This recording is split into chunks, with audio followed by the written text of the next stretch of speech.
everyone, Novels Wonderland here. Thank you all for the love and support you've shown me and the channel. Welcome to Novel Wonderland, the Boundless Journey, starting from Bofuri chapter 149 to 168, chapter 149 Mine. 1,269 words. Time quickly passed, and it was already the next day. Last night, Mine, Shiel, and the others had also perfectly completed their mission and returned. Early this morning, everyone was awakened from their sleep because Lubbock's alarm system had been triggered. Clearly, enemies had discovered Night Raid's hideout. Number of intruders and their locations. Najenda directly questioned Lubbock. Judging from my barrier's reaction, there are about 8 people. All have already infiltrated near the base. Hearing the question, Lubbock quickly replied. To have found this place, they're quite capable. Probably assassins from a different ethnic group. Move out. Kill them all, leave none alive. Najenda coldly issued the order. Upon receiving the order, Takeo and the others all mobilized immediately. Takeo was pulled along by Akame to a location with enemies. Soon, by a small stream, Takeo and Akame saw 3 enemies. That's the woman on the wanted poster. And the man is probably an accomplice. So, the Night Raid's base is indeed nearby. This woman is quite cute. After killing her, we can have some fun. Don't damage the body too badly. The 3 men, upon seeing Akame and Takeo, taunted, not taking Takeo seriously at all. Akame, leave them to me. Hearing their words, Takeo narrowed his eyes slightly, then turned to Akame. Hearing Takeo, Akame looked at him blankly, not understanding why he wanted to trouble himself. Ha ha, just a pretty boy. Die. The 3 said, preparing to attack. However, a gentle breeze seemed to pass. The moment the 3 reacted, they found Takeru's figure gone.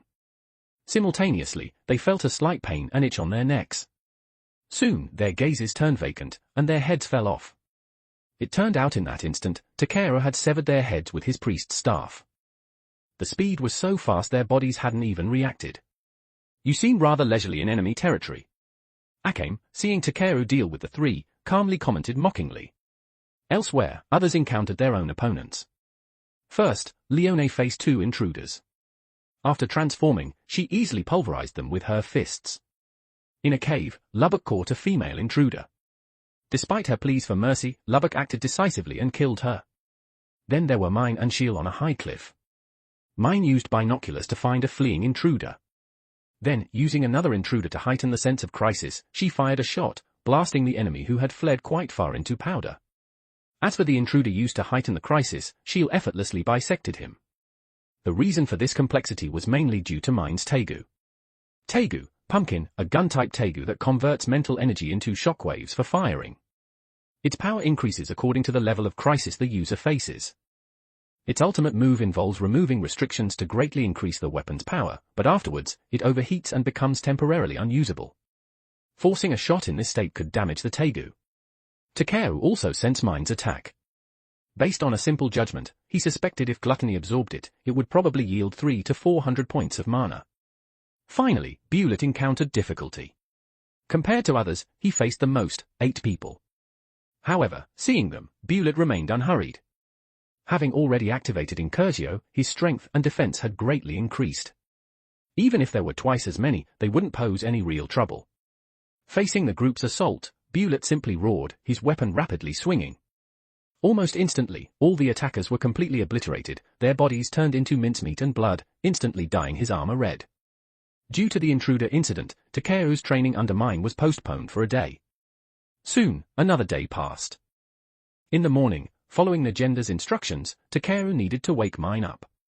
However, when Takeru reached Mine's door, his observation haki sensed she was currently changing clothes. Seeing this, Takeru didn't act rashly but waited quietly outside the door. Soon, when she was almost done, Takeru knocked. Mine, it's getting late. Time for the mission. Knocking on the door, Takeru spoke calmly. I know. Hearing the voice, Mine quickly came out.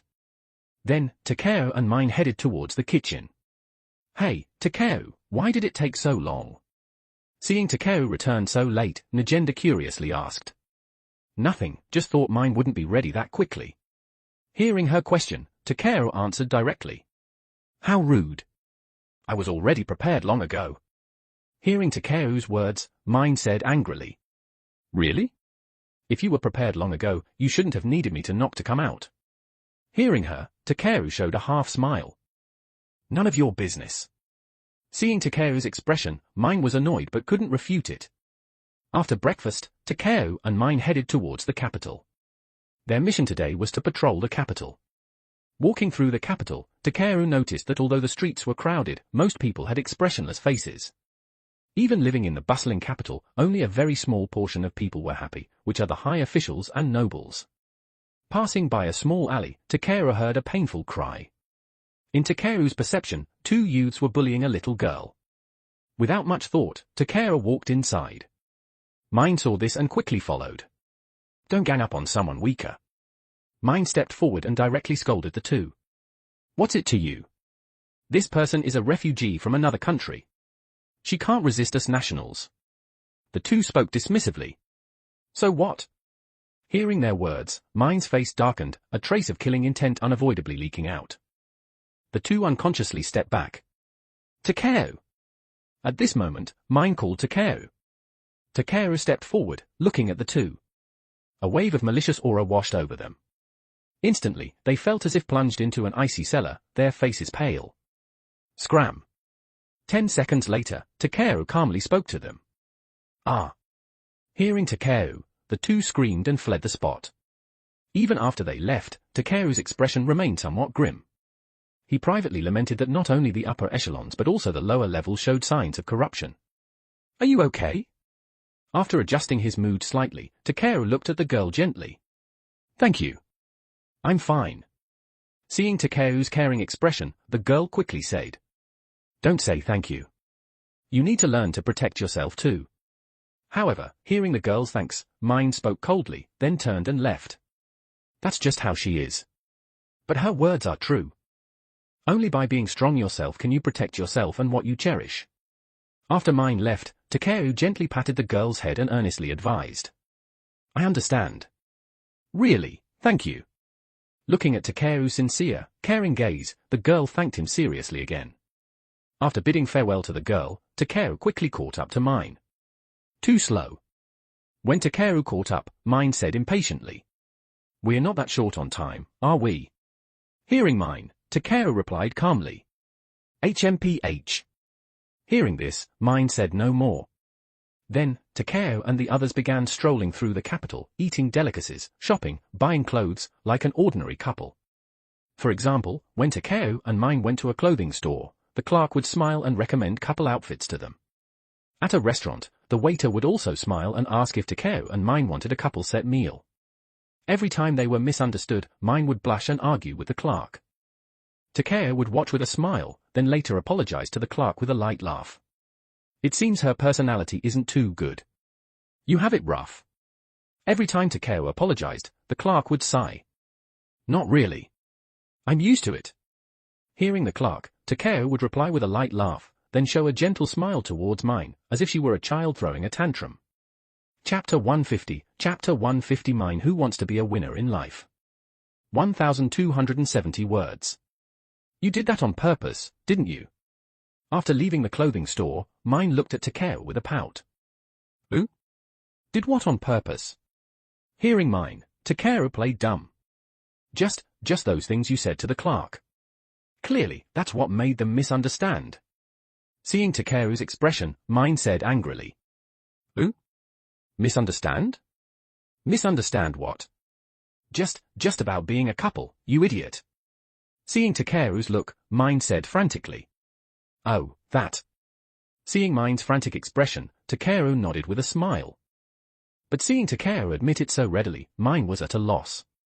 She could only turn her head away. HMPH, you playboy. You already have Leone, don't you? I'm telling Leone. Is that so? Hearing her words, Takeru still responded with a gentle smile. Facing Takeru like this, Mine couldn't handle it at all. She could only continue shopping with a huff. Actually, her so-called anger was just a cover for her own shyness. Every time she saw Takeru's gentle smile, Mine felt her heartbeat quicken. Honestly, Takeru's smile was a bit too cheating. Combined with his aura and usual behavior, it made people unconsciously develop a fondness for him. Like when Mine scolded Leone for her actions towards Takeo, the most important thing was that Mine herself hadn't even discovered the hidden trace of envy and jealousy in her heart. As for Takeo, he also had some fondness for Mine, though most of it stemmed from her experiences and actions in the original work. In the anime, she kept saying she wanted to be the final winner, but in the end, she could only die tearfully in Tatsumi's arms, which was truly regrettable. Seeing Mine also very fond of clothing, Takeo earnestly gave her suggestions. By around noon, Mine had bought several outfits. Throughout the process, Takeo served her wholeheartedly like a boyfriend. In this atmosphere, their relationship quickly grew closer. Finally, in the afternoon, the two enjoyed afternoon tea and pastries at a dessert shop with an extremely beautiful view. With cherry blossoms falling, Takeo and Mine sitting there looked like a perfect golden couple, very eye-catching. I bought so much. Pink clothes are indeed better for spring, Mine said with a sweet smile. Hearing her words, Takeo nodded lightly, but his gaze was drawn to the lake beside them. Eating in such a place was an enjoyment in itself. On holidays, it's good to relax. Okay, mission accomplished. After taking a sip of black tea, Mine said happily. Suddenly, just as Takeo and Mine were enjoying the quiet moment, pedestrians on the road showed surprised, panicked expressions, then rushed towards a square in the capital. Takeo slightly sensed it. In the square, 5 crosses were erected, with a body tied to each. Probably a public execution. Let's go take a look. Based on the crowd's reaction, Mine roughly understood and called Takeo to the square. Seeing the miserable state of those on the crosses, Mine's expression darkened. The one who does such things without a care is the current Prime Minister. He's the favored minister who placed the young emperor on the throne during the power struggle. I won't end up like that. I must survive and become the winner. Looking at the victim's misery, Mine hated it while also warning herself inwardly. Don't worry. If you are ever in danger, I'll definitely come to save you. Sensing Mine's emotional change, Takeo gently patted her shoulder to comfort her. Hearing Takeo's words, Mine looked blankly at Takeo with his sunny smile. But soon, she reacted, her face turning immensely red. Stupid. Worry about yourself first. Don't end up needing me to save you. Simultaneously, inside the palace, the young emperor, following the Prime Minister's words, was passing judgment on a civil official. Civil official Sawyer, for your crime of criticizing my policies and delaying government affairs, I sentence you to death by ox tearing. Will that do, Prime Minister? After speaking, the little emperor looked at the obese minister beside him. The officials below, seeing the emperor's actions, those with any conscience left showed shocked expressions, feeling injustice for Sawyer. But under the Prime Minister's oppression, no one dared say a word. Your Majesty is wise, truly a brilliant ruler. Hearing the emperor, honest, munching on some unknown monster meat, chuckled and said, Your Majesty, you are deceived by the Prime Minister. Please listen to the people's voices with your own ears. Seeing the emperor obeying the Prime Minister completely, and since he was going to die anyway, Sawyer shouted loudly. Hey, Prime Minister, he's saying such things. Hearing Sawyer, the little emperor still looked inquiringly at the Prime Minister. He must have lost his mind. The Prime Minister looked at the emperor with a gentle smile. Since long ago, your words have never been wrong. Seeing the Prime Minister's expression, the little emperor didn't doubt him at all. Hearing the emperor's words, Sawyer showed a look of despair. The Prime Minister looked at him with a cold smile. Sawyer-sama, what a sad farewell. I'll take care of your lovely wife you leave behind. I'll take good care of her, every part of her. With an evil smile, Prime Minister approached Sawyer and whispered. Under endless despair, Sawyer could only be dragged away by the guards. Cases like Sawyer's were not the first, nor would they be the last. When Takeo and Mine returned to headquarters, Nagenda was already waiting for them because a new mission had appeared. The target is Iokal, a distant relative of the Prime Minister. He uses the minister's name to kidnap women, commit violent acts, and torture them to death. The 5 mercenaries guarding him, sharing in the spoils, are also guilty. This is an important mission. All members, mobilize. Nagenda directly addressed everyone. Then, when night fell, everyone quickly headed towards Iokal's residence.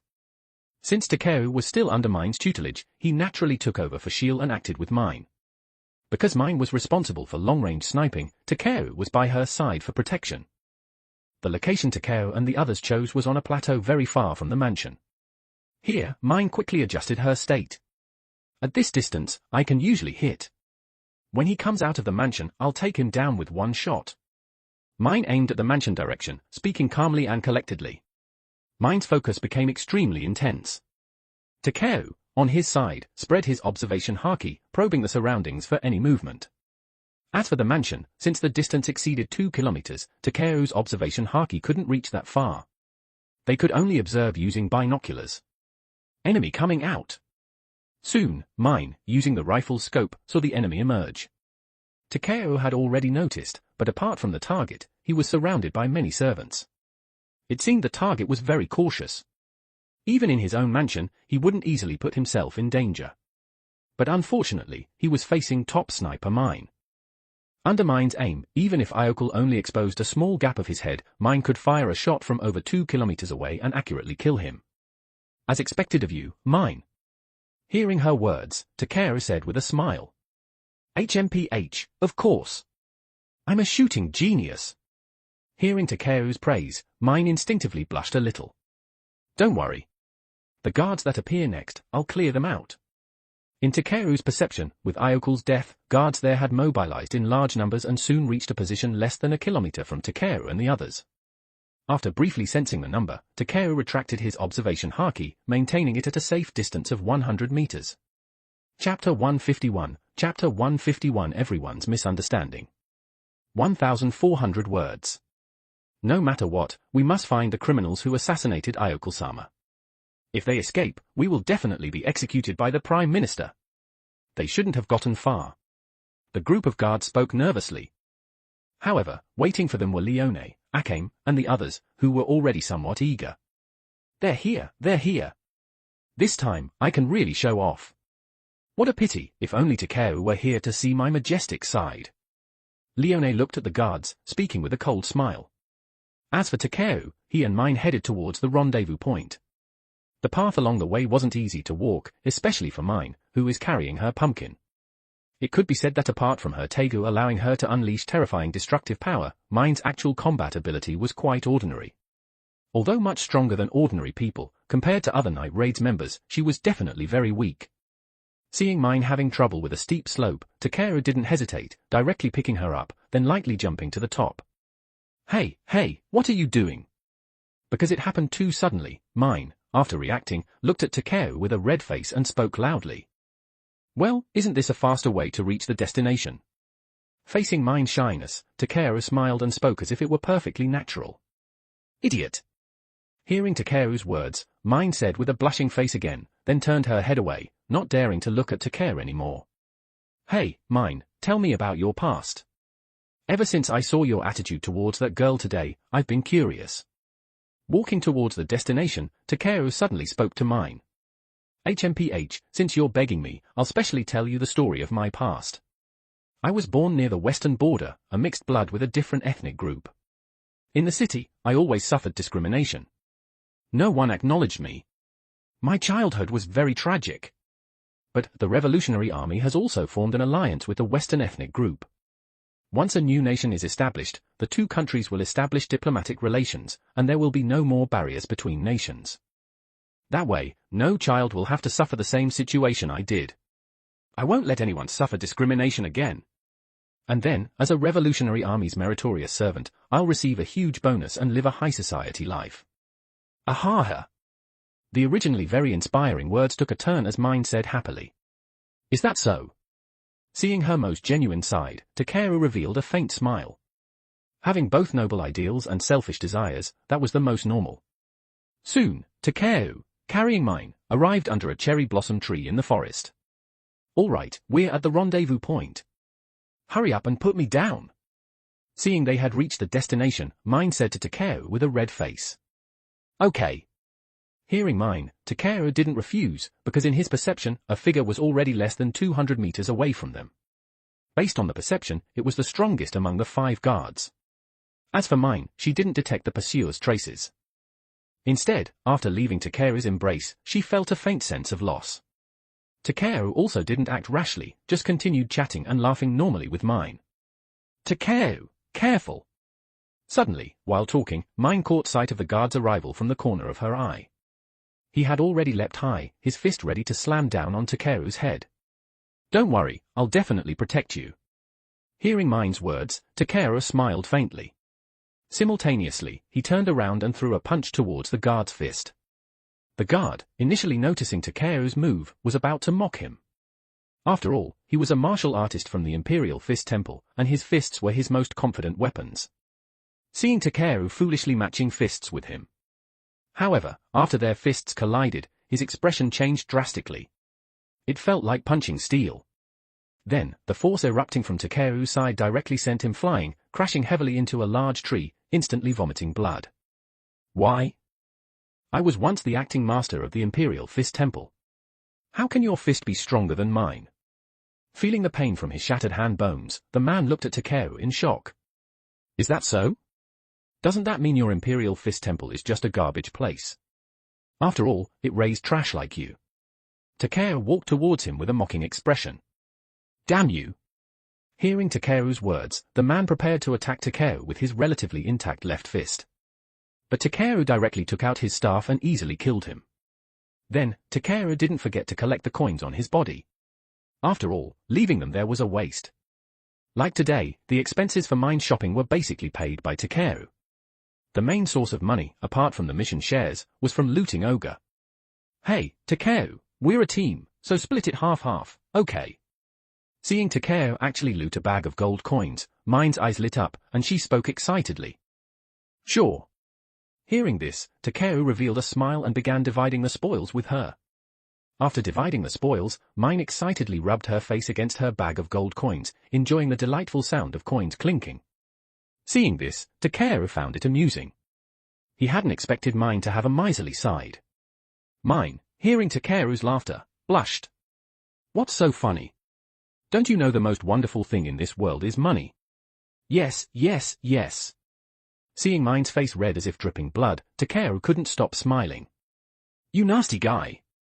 Seeing Takeru's expression, Mine felt furious. In a moment of heated impulse, she pounced on Takeru, aiming to bite his shoulder. Takeru, sensing Mine's action and worried about her falling, didn't dodge, letting her pounce on him. However, when she bit down on Takeru's shoulder, her expression changed. She felt as if she had bitten steel, only feeling pain in her teeth. This was largely thanks to her only wanting to teach Takeru a lesson, not using full force. Otherwise, she might have shattered all her teeth. Takeru! Mine! What are you doing? The others, who had rushed over worried about Takeru and Mine, stared blankly at Mine and Takeru's current state. Because at that moment, Mine was pouncing on Takeru, and her head, because she had tried to bite Takeru, seemed shyly buried in Takeru's chest, appearing extremely intimate. Mine, have you also awakened? But you're really open. Leone quickly came to the two and teased Mine. Hearing Leone's words, Mine, who was still in pain from her teeth, was stunned. After reacting, she nervously left Takeru's embrace, constantly waving her hands. No. It's not what you think. Oh, really? Then what is it? Hearing Mine's words, Leone pressed on relentlessly. Anyway, it's not what you think. Mine was momentarily speechless, not knowing how to explain. Akame, seeing everyone getting along harmoniously, unconsciously revealed a happy smile. Soon, as time passed, 2 more days went by in the blink of an eye. During these 2 days, Takeru was still technically under Mine's tutelage, but with no missions, they enjoyed rare leisure. Takeru also trained himself under Bulet's guidance. Although Takeru's strength far surpassed Bulet's, his foundation was practically non-existent. After all, most of Takeru's power came from the reincarnation space. Although some were the result of Takeru's own hard training, it was much less compared to what was directly manifested. This result meant Takeru could easily defeat weaker opponents, but when facing evenly matched foes, without relying on special means, Takeru might not be able to overcome them. Now, in just 2 days, Takeru found that although his strength hadn't changed much, the power he could exert had increased significantly. Like force application techniques, combat skills, over these 2 days, Takeru, like a sponge, rapidly absorbed Bulet's experience and quickly mastered it. Because Takeru's learning speed was so fast, Bulet was shocked. The skills he had painstakingly practiced since childhood, Takeru had almost completely learned in just 2 days. The reasons for this were Takeru's inherently high attributes, especially his high spirit, which greatly enhanced learning. Besides that, it was the aptitude potion Takeru had taken before. That potion had transformed Takeru in many ways, particularly the brain domain transformation. Takeru even suspected it was still strengthening him to this day. Shaking his head, Takeru stopped overthinking and continued training hard. That night, Najenda brought a new mission to everyone. Chapter 152. Chapter 152 Sank the Beheader, Spectator. 1,226 words. This time, the target is the serial murderer widely discussed in the capital streets, appearing and disappearing mysteriously. So far, dozens have been beheaded. Najenda directly presented the collected information to everyone. Can it be confirmed as Zanku the Beheader? Lubbock spoke directly. Who is that? Shiel asked, confused. Shiel, you just forgot. Hearing Shiel, Mine spoke directly. Zanku the Beheader. It said he was originally the executioner in the Empire's largest prison. Due to the Prime Minister's tyranny, the number of people executed is countless. Repeating day after day, constantly beheading people begging for mercy, over the years, he developed an addiction to taking heads. Then, beheading only in prison could no longer satisfy him, so he took to the streets to behead people. Najenda explained directly. Soon after the subjugation force was established, he disappeared. Unexpectedly, he came to the capital. Bewlett also frowned. Is he the mission target this time? Takeru spoke thoughtfully. Zanku stole the prison warden's tegu and kills on the streets. I think it's better to act in pairs. Bewlett quickly added. Then, boss, do we know what Zanku's tegu is now? Mine asked curiously. Unfortunately, it's still under investigation. Hearing Mine, Najenda regretfully shook her head. His abilities are unknown? That's troublesome. Leone also frowned. But Takeru realized something. From memory, Zanku wore the tegu, Spectator, which possessed 5 abilities: Insight, Reading Minds, Farsight, X-Ray, Future Sight, and Illusion. Respectively, they allow reading hearts, observing from afar, seeing through obstacles, seeing the future, and creating illusions. Other things aside, regarding illusions, Takeru wasn't sure if he could avoid them. But based on the original work, Zanku mostly made people see the person they cared about most. Oh, right, Takeru, you've only recently learned about tegu, so you might not know. There's an ironclad rule about tegu since ancient times. Because of their powerful performance, if both sides harbor killing intent and clash, without exception, one side will inevitably become the sacrifice. In other words, if tegu users clash, one side will definitely die. The target Zanku has a tegu. Even if it ends in a draw, it's impossible for both to survive. Najenda earnestly warned Takeru. I understand. Hearing this, Takeru calmly nodded, indicating he understood. By the way, let me also introduce everyone's tegu in Night Raid. First, Akame's one-cut killer, Murasame. Once cut by this cursed blade, a deadly curse poison spreads from the wound, leading to rapid death with no known antidote. Then Leone's. Soon, Najenda quickly introduced everyone's tegu to Takeru, even mentioning Bewlett's invisibility ability. Although Takeru already knew everyone's tegu from the plot, hearing it all told to him unreservedly now, Takeru felt somewhat moved. All right, enough talk. Go hunt the evil ones whom God cannot punish and who won't punish themselves. After informing Takeru, Najenda quickly issued the order. Finally, Najenda also accepted Bewlett's suggestion to form pairs, each responsible for an area. Although Leone desperately wanted to team up with Takeru, in the end, Akame and Takeru teamed up. Takeru, we're responsible for this area. After arriving on the street, Akame quickly said to Takeru. Takeru lightly nodded, then surveyed the surroundings. Although the street still had lights, every household had already closed their doors tightly. Clearly, Zanku had frightened these ordinary residents these past days. Nevertheless, Imperial polices still existed and they patrolled in small squads. While searching for Zanku, Takeru also needed to be wary of these Imperial polices. But for Takeru, it was naturally no problem at all. After selecting an area, he closed his eyes and his observation haki spread out overwhelmingly. His luck was fairly good, as within over 10 seconds, Takeru had located Zanku's position. He was on a tall building about a kilometer away from Takeru and the others. At that moment, Zanku was also looking for his targets. Takeru, although discovering Zanku's presence, didn't alert him. He just chatted with Akame while quietly moving closer to Zanku's location. Hey, Akame, can I ask you something? Takeru directly looked at Akame beside him and inquired. Don't worry, I brought portable rations.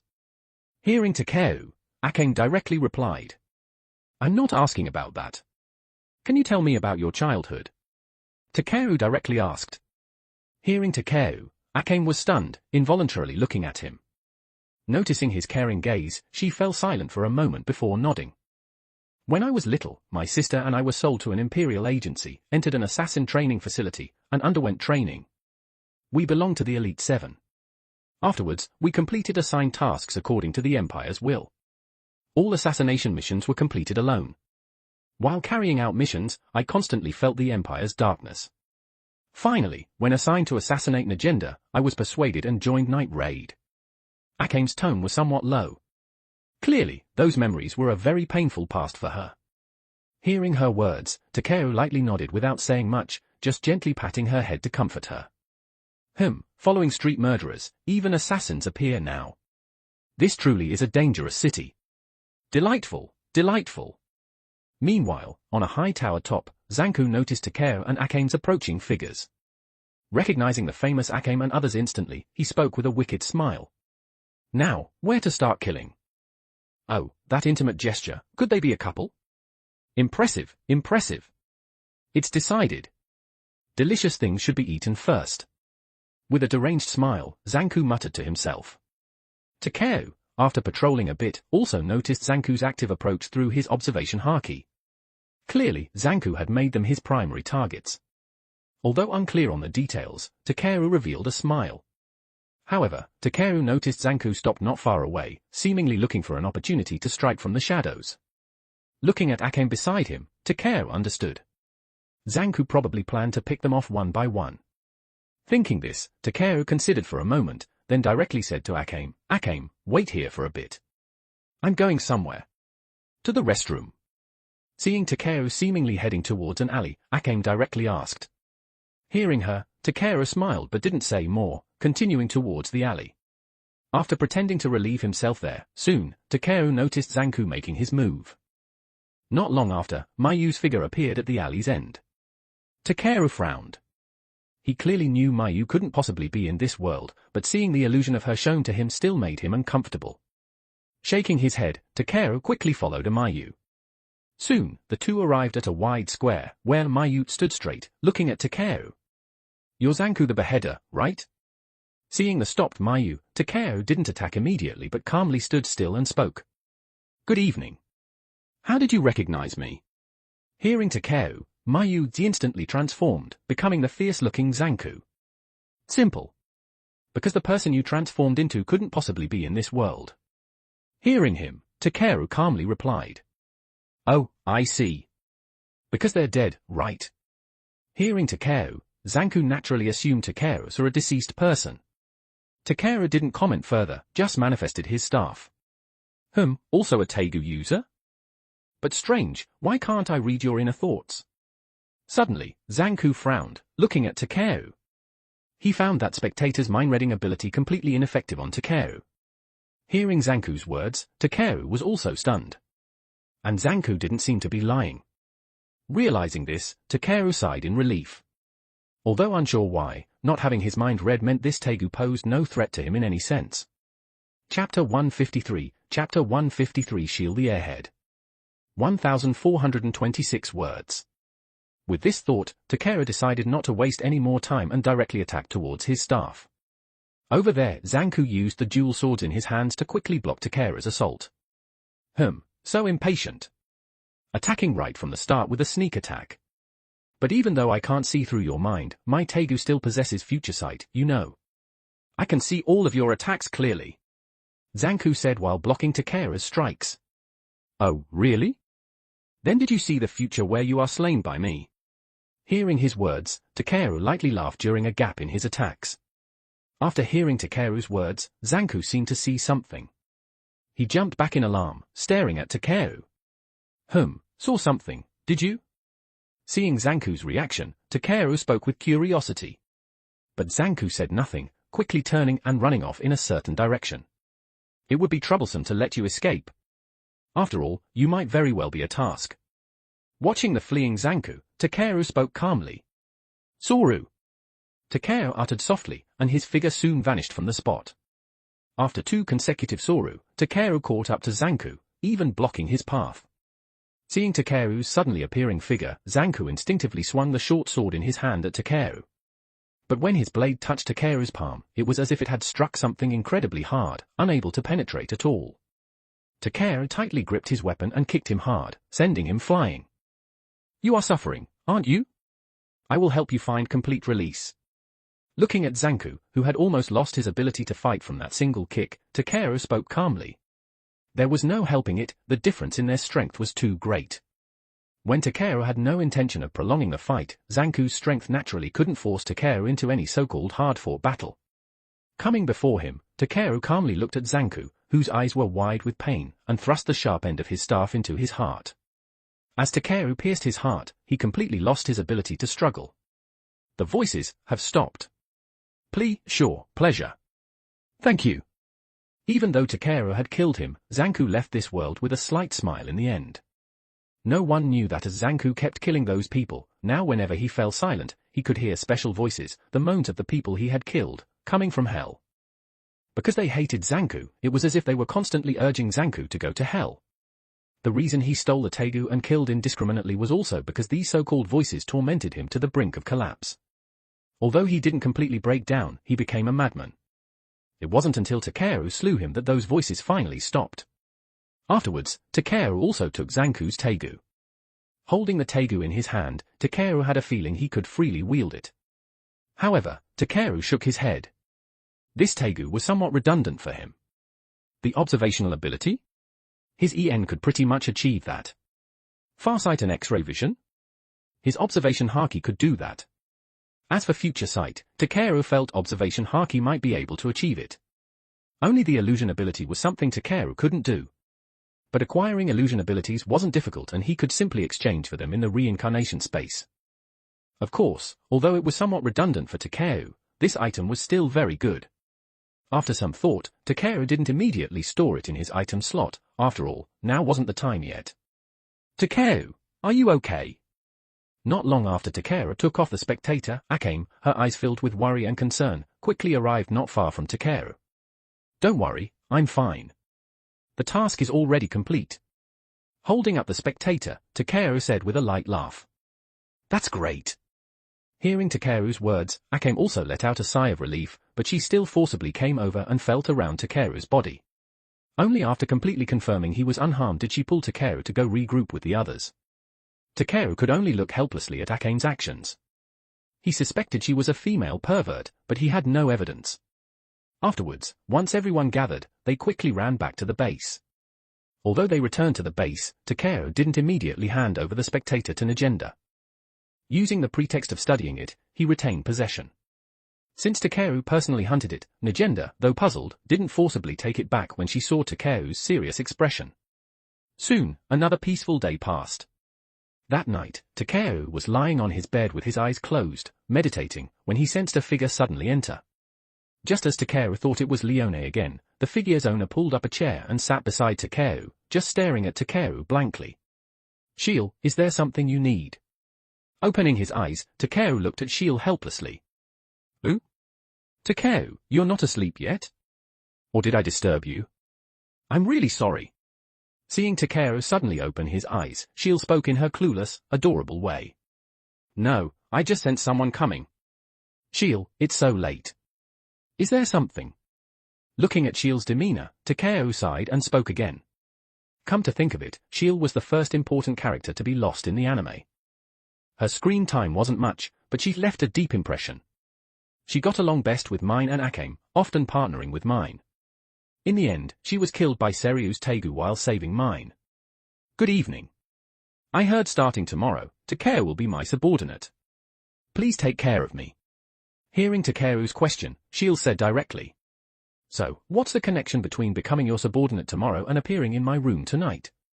Looking at Shiel's clueless appearance, although Takeru wanted to ask that, it was clear he definitely wouldn't get a normal answer. "So, Shiel, you plan to just sit here and rest tonight?" Seeing Shiel holding a blanket, Takeru couldn't help but say helplessly. Don't worry, I won't disturb you." Hearing Takeru's words, Shiel said directly. "That's not the problem, is it? Hearing Shiel's words, Takeru also sighed helplessly. Letting a beauty sit on a chair while he himself slept soundly in bed, that just didn't seem right no matter how he looked at it. Well, whatever. Shiel, if you don't mind, come up and rest too. After thinking for a moment, Takeru said directly. Ooh? Is that okay? Won't I disturb you? Hearing Takeru's words, Shiel spoke worriedly. Don't worry. Leone did this often before. Hearing her words, Takeru lightly shook his head. Okay, then I won't stand on ceremony. Hearing that Leone often did such things, Shiel also unceremoniously climbed onto the bed, lay down beside Takeru, then took off her glasses and slept using the blanket she brought. Looking at the completely unguarded Shiel, Takeru didn't know whether to be happy about Shiel's trust in him or worried for Shiel. She was just too simple, clueless, and adorable, the kind easily sold out who would still help count the money. Afterwards, Takeru stopped overthinking and closed his eyes again to meditate. The next day arrived quickly. Takeru woke up very early in the morning. Looking at the sunlight streaming in, and noticing Shiel hugging him, Takeru suddenly realized he was getting used to this kind of life. How to put it? Leone and Shiel had similar figures, both very well endowed, and their heights weren't too different either. Shaking his head, Takeru stopped thinking too much. He gently lifted Shiel's arm and leg, then lightly jumped to the floor. Twisting his body slightly, he glanced at Shiel, who was still sleeping, and then went to the stream for a simple wash-up before starting a new day of training. As time passed, Lubbock, Negenda, Leone, and the others sat around the dining table. Is it okay for Shiel to be the superior? Stabbing a piece of apple with his fork and eating it, Lubbock spoke with a worried expression. It should be fine, right? Shiel really likes Takeru. Negenda said directly. The reason is. Hearing Negenda's words, Lubbock asked in surprise, because he remembered Takeru and Shiel didn't interact much. Takeru is handsome, gentle, capable, and has a special aura. He's quite popular with the senior members. Negenda said directly. That's right. Also, he's already scheduled to be my subordinate next. Leone excitedly raised her hand and said. See? That's also a kind of talent. Negenda said directly. What kind of thing is this? That's too sly. Lubbock held his head and let out a cry of extreme envy. Chapter 154, Chapter 154 Mission with Leone. 1,432 words. About lunch, how about Mapo beef rice? Suddenly, Akane walked out wearing an apron and inquired. No, I think Mapo should be Mapo, and beef rice should be beef rice. Hearing Akane's words, Lubbock wanted to express his opinion. Sounds good. However, before Lubbock could finish speaking, Leone and Negenda directly spoke up. For the side dish, I think fried courage, how about that? Akane spoke again. That's too meaty, there's no need to pair it with more meat. Sounds good.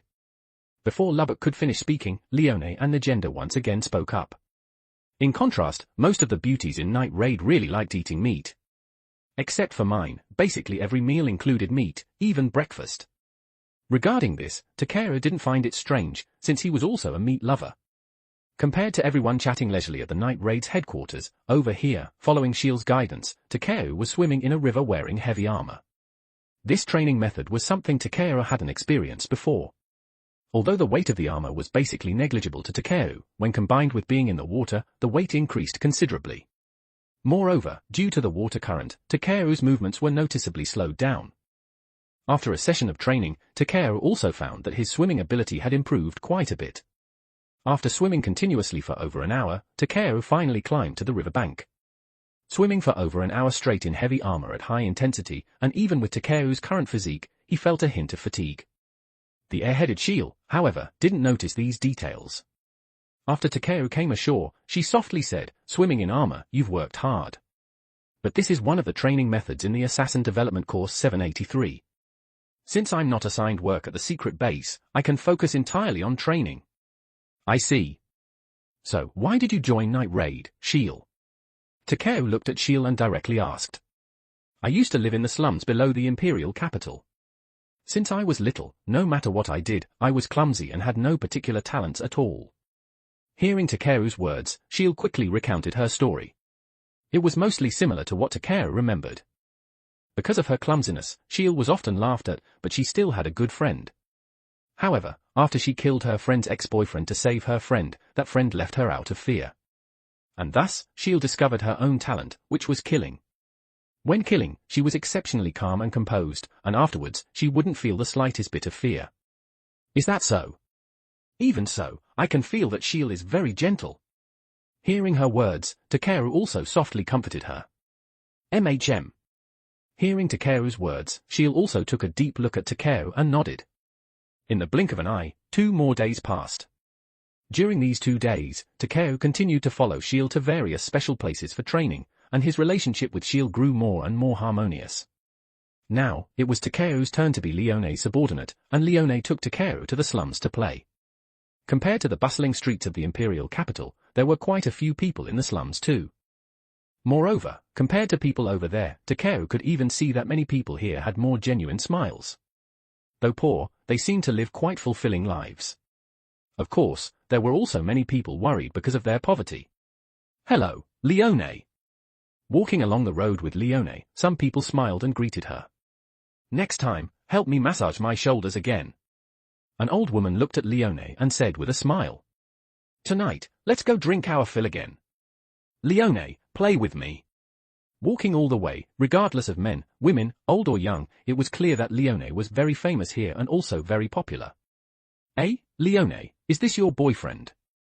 He looks really good, Leone, you have great taste. Hee, right. Hearing everyone say this, Leone also naturally hugged Takeru's arm, smiling and nodding. Takeru rolled his eyes but didn't say anything to embarrass Leone. Takeru could very genuinely sense that these people were full of great goodwill. Over here, Leone. Hurry up and pay your previous debt. Give back all the money you swindled from my big brother. The originally peaceful scene suddenly turned chaotic as a group of burly men rushed out angrily. Clearly, these people, like Tatsumi back then, had suffered losses at Leone's hands. And Leone didn't care either, directly grabbing Takeru and quickly running away. Although Leone's strength could easily crush them, Leone also had deep feelings for this place and naturally wouldn't casually lose her temper. How is it? This place is interesting, right? While running from the angry crowd, Leone smiled and said to Takeru. It certainly is. Hearing her words, and noticing the angry expressions of the crowd, Takeru calmly replied. Meanwhile, in the palace, an official reported to the emperor, stating that the rebel army's forces were growing larger and larger, and the empire was in great danger. Hearing their words, the young emperor was not flustered at all. Brainwashed by the prime minister, he directly stated that the more concentrated the rebel army was, the more efficient it would be to exterminate them. Then, he even planned to recall Death, who had successfully quelled the northern tribes, back to the imperial capital to clean up the rebel army. The next night, Takeru and Leone appeared in the red light district of the imperial capital. Looking at the bustling crowds and the gorgeously dressed women, Takeru's expression remained calm. All right, it's about time to work seriously and repay the debt. Transform, Lionel. On the roof of a building in the red light district, looking down at the crowd below, Leone directly chose to transform. After transforming, claw-like gauntlets appeared on Leone's hands, and her short hair grew into medium-length hair. What Takeru felt most intuitively was Leone's life energy, which had intensified several times compared to before transformation. Every time I turn into this form, I get so excited. After finishing the transformation and feeling the surging power, Leone said excitedly. Now then, let's infiltrate and take care of the target. Suddenly, Leone directly picked Takeru up in a princess carry. Then, holding Takeru tight, she quickly ran towards the destination. With a few leaps, she quickly disappeared into the night. Not long after, Leone reached the top of a mansion at an extremely fast speed. Wiping the sweat from her forehead, Leone also revealed a happy smile. Leone, I can keep up with this speed. Looking at Leone's appearance, Takeru softly said. Even so, you should save more stamina just in case, you know. Hearing Takeru's words, Leone said seriously. If not for the flicker in her eyes, Takeru might have almost believed it. Slightly lifting a piece of the roof decoration, Takeru and Leone saw a scene inside filled with purple smoke. Inside, numerous young women lay about, appearing very debauched, and among them, many seemed to be inhaling some kind of drug. Good, good. As long as you work hard to earn money, I'll give you more of the medicine. At this moment, 2 men with clearly malicious smiles, obviously not good people, appeared there, speaking temptingly to the many women inside. Yes. Hearing the man's words, the women inside, as if having lost themselves, answered with obsessed smiles. Boss, please take a look at her. Looks like she's done for. Reeks of stench and has gone crazy. Dispose of her as trash and bring in a new one. Looking at the woman's convulsing appearance, the man called Boss said with disgust. Give me more medicine. The woman at this time even struggled to get up, wanting more drugs. But what greeted her was a fierce punch from the man. After being hit, the woman immediately fell unconscious. The other women around witnessed this scene but turned a blind eye. Only Takeo and Leone, who saw this from above, were overflowing with killing intent. Go call some more foolish women from the slums. Those trash over there will do anything for money. The two men said mockingly. These scums, living even one more second is a mercy to them. Seeing this scene, Takeo's anger also surged. I've seen that woman in the slums before. This is so infuriating. Let's just quickly deal with the target, Leone said with an extremely gloomy expression. Soon, as these people gathered to discuss expansion, Takeo and the others no longer hid. They directly jumped down from the roof. Chapter 155, Chapter 155 Shield and Mine, Under Fire. 1,384 words. The place you deserve to go is hell, Leone said with immense fury. Takeo didn't speak, but the staff in his hand was already aimed at everyone. It's intruders. Seeing Takeo and Leone suddenly break in, a lackey loudly pointed at them and shouted. Looking at the suited thugs rushing over quickly, Takeo's expression turned cold. He directly swung the priest's staff in his hand, taking them out one by one, easily annihilating the group. The targets are a group privately selling drugs. You are also guilty by association. I will send you on your way. Leone's eyes seemed to have turned red as she looked at them. Kill her. Hearing Leone's words, the others stopped being stunned and swarmed towards her. But the gap between the two sides wasn't just a little, numbers couldn't make up for the difference in strength. Under Takeo and Leone's rapid cleanup, in less than 2 minutes, the dozen or so people present all went to hell. Only the stunned boss remained.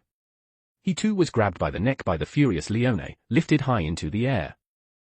What do you want? Money? Drugs? I'll do anything, just let go. Feeling the pain in his neck, the boss struggled to speak. Not needed. All I want is your life. Hearing his words, Leone spoke in an extremely dark tone. Who the hell are you? Just trash. That's why I'm more suited to cleaning up the garbage in this world. Faced with his words, Leone couldn't be bothered to answer further. She directly threw a powerful punch into his abdomen. The tremendous force sent the boss flying with his stomach caved in. He experienced an extremely miserable death. Takeo, can you help those people? After dealing with all the participants, Leone took Takeo back to the group of women controlled by the drugs. I can try my best. Hearing Leone's words, Takeo calmly replied. Don't push yourself too hard. Hearing Takeo's words, Leone said seriously. Takeo, after throwing out the cauldron that kept emitting smoke, quickly waved the staff in his hand. As the incantation finished, a pure blue light representing purification rapidly bloomed from the staff.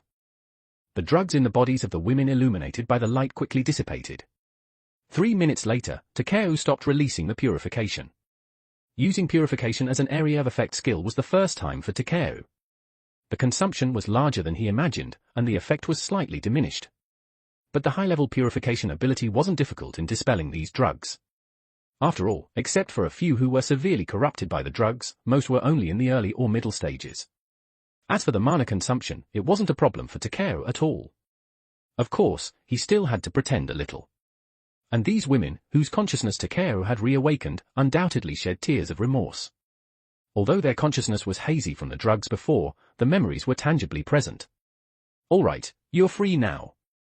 Live a good, honest life from now on. Looking at these women, Leone said. Thank you. Thank you. All the people knelt down towards Takeo and Leone. Are you okay? Looking at the weakened Takeo, Leone felt heartache. She believed continuously releasing such powerful purification power must have been a huge burden for Takeo. Then, without staying any longer, after handing a large bag of money to these women, she directly picked up Takeo and quickly left the spot. What happened afterwards, she couldn't control anymore. Are you okay, Takeo? On a quiet street, Leone had deactivated her transformation, but was still carrying Takeru on her back. I've recovered a lot. You can put me down now. Hearing Leone's words, Takeru said helplessly. No. Takeru, you worked so hard.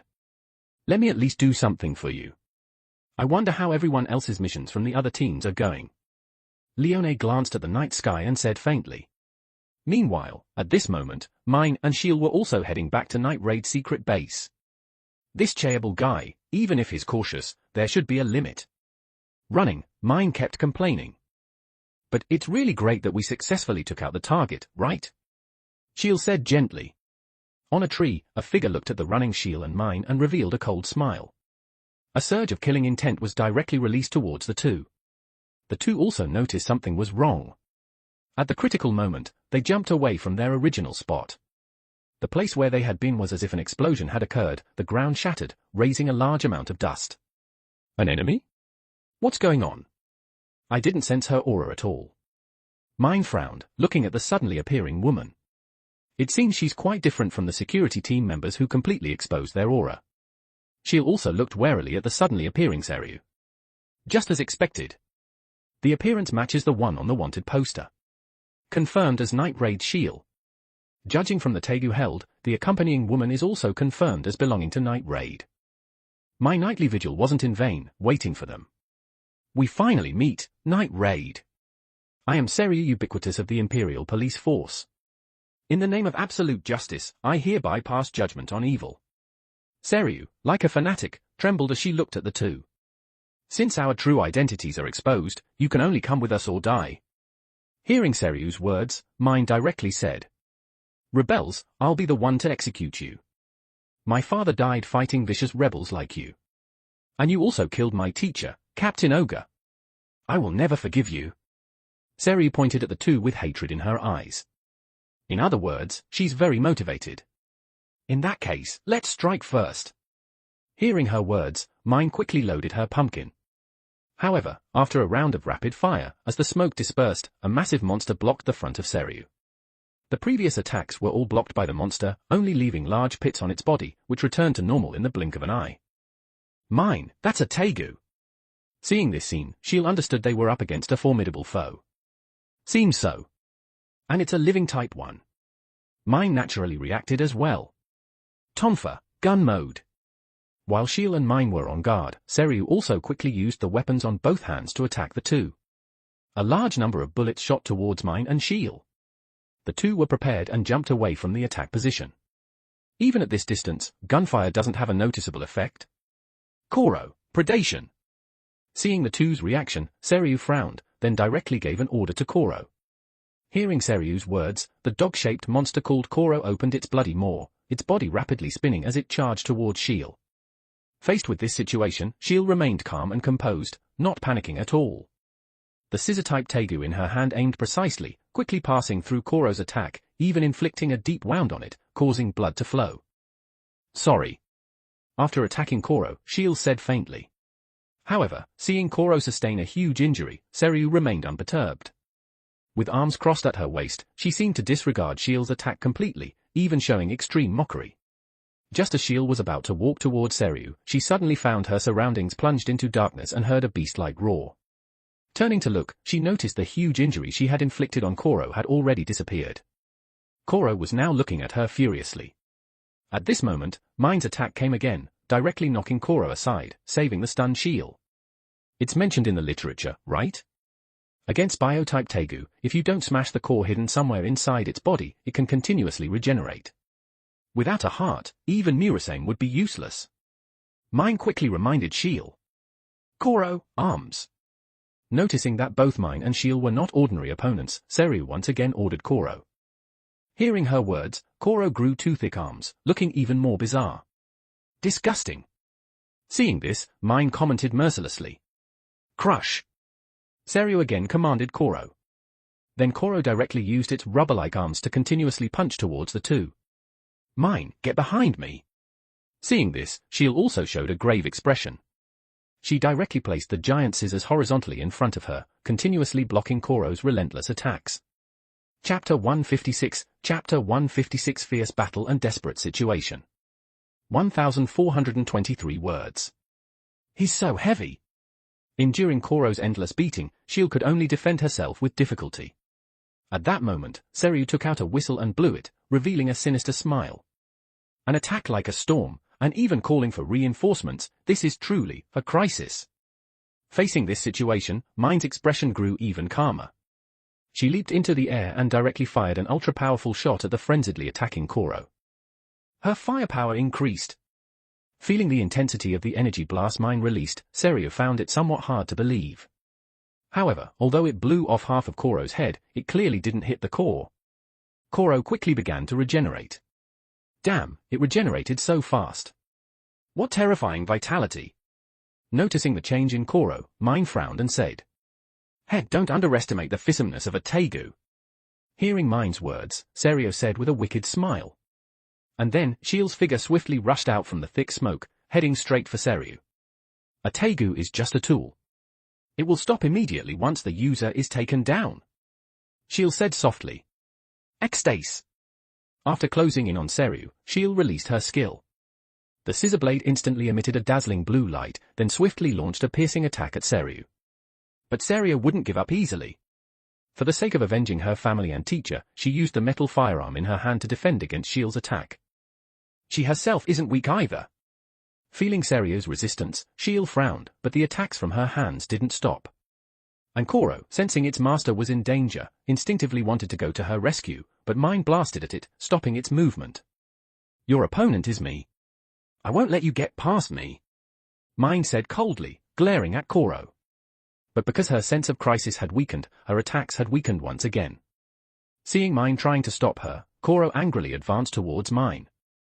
Over there, Shield continued her swift attacks. Then, as Seryu kept dodging, she failed to notice a rock behind her. Her foot got caught, revealing a huge opening. Shield quickly seized this opening and slashed fiercely at her head. Seeing this, Seryu directly used her own arms to block the fatal blow. Accompanied by the severing of her arms, Seryu let out a painful scream. She sacrificed her arms to block a fatal wound. Seeing this scene, Shield paused for a moment, then charged at Seryu again. Justice will definitely win. After being continuously attacked by Shield, Seryu fell into a frenzied state. The moment Shield got close, she revealed an evil smile, shouting as her arms transformed into firearms, instantly aiming at Shield. Body modification? Shield looked at Seryu with shock. This is the ultimate skill my captain bestowed upon me. Take this. Seryu said with a wicked smile, quickly firing.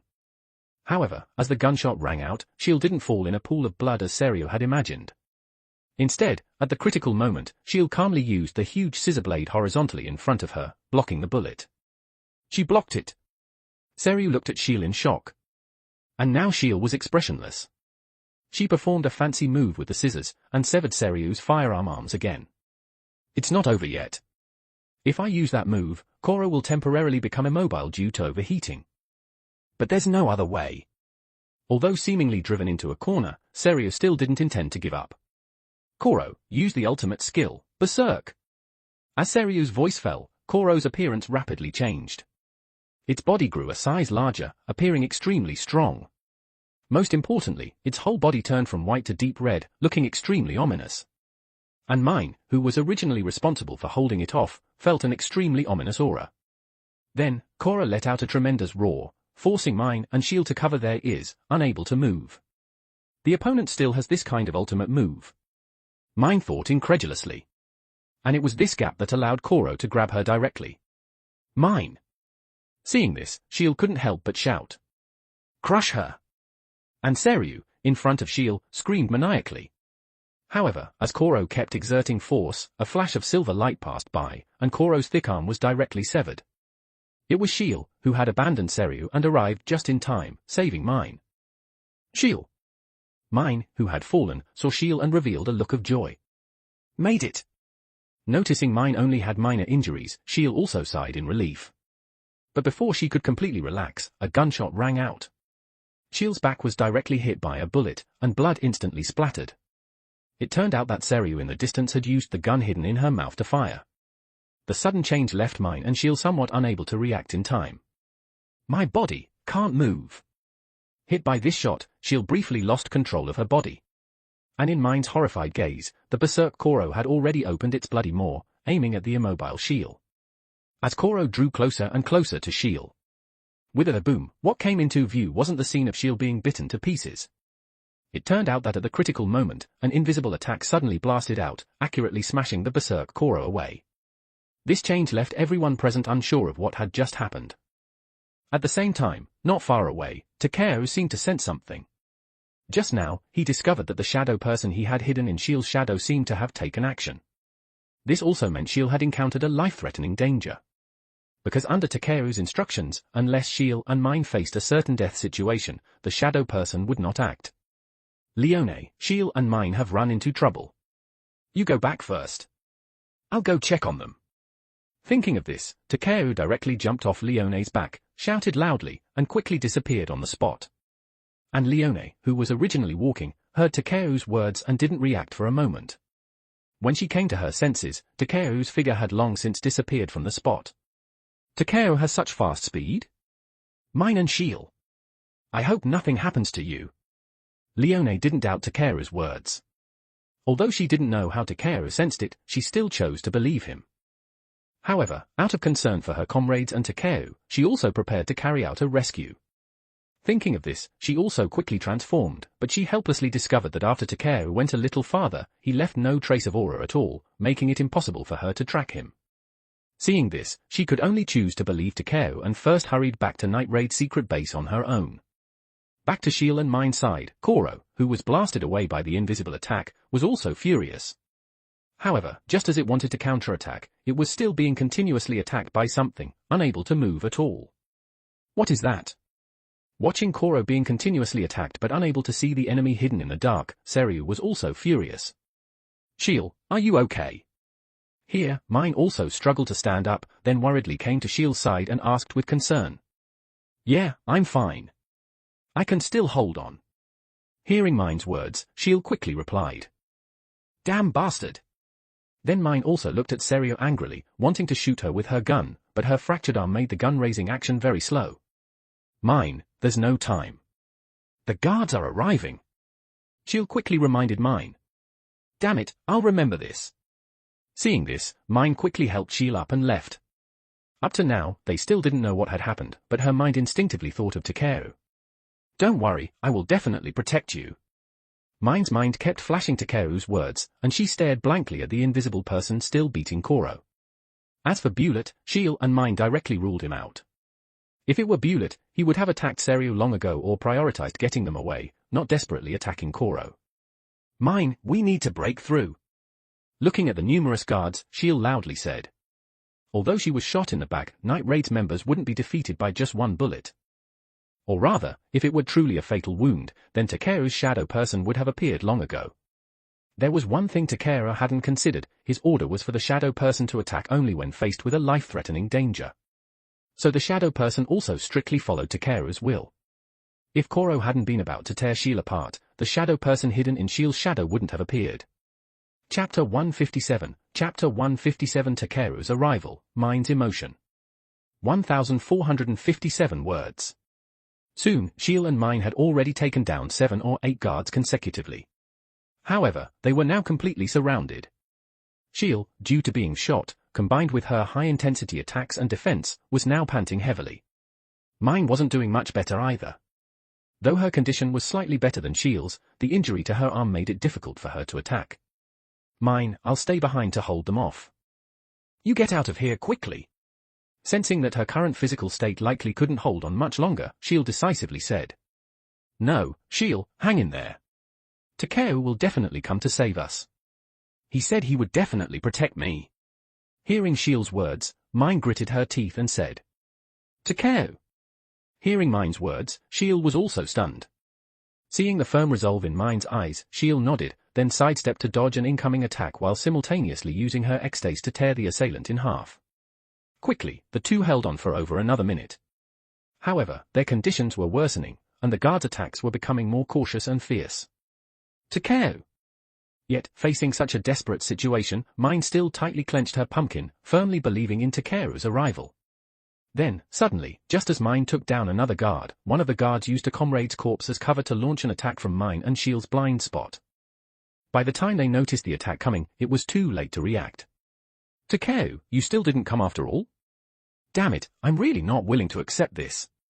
Seeing this scene, Mine pursed her lips, tears involuntarily streaming down, and she couldn't help but close her eyes. Squelch! The sound of a sharp weapon piercing flesh rang in everyone's ears, but the guard who was about to rejoice showed an expression of disbelief. A weapon had somehow pierced through his chest. And his attack had been blocked by a strange figure.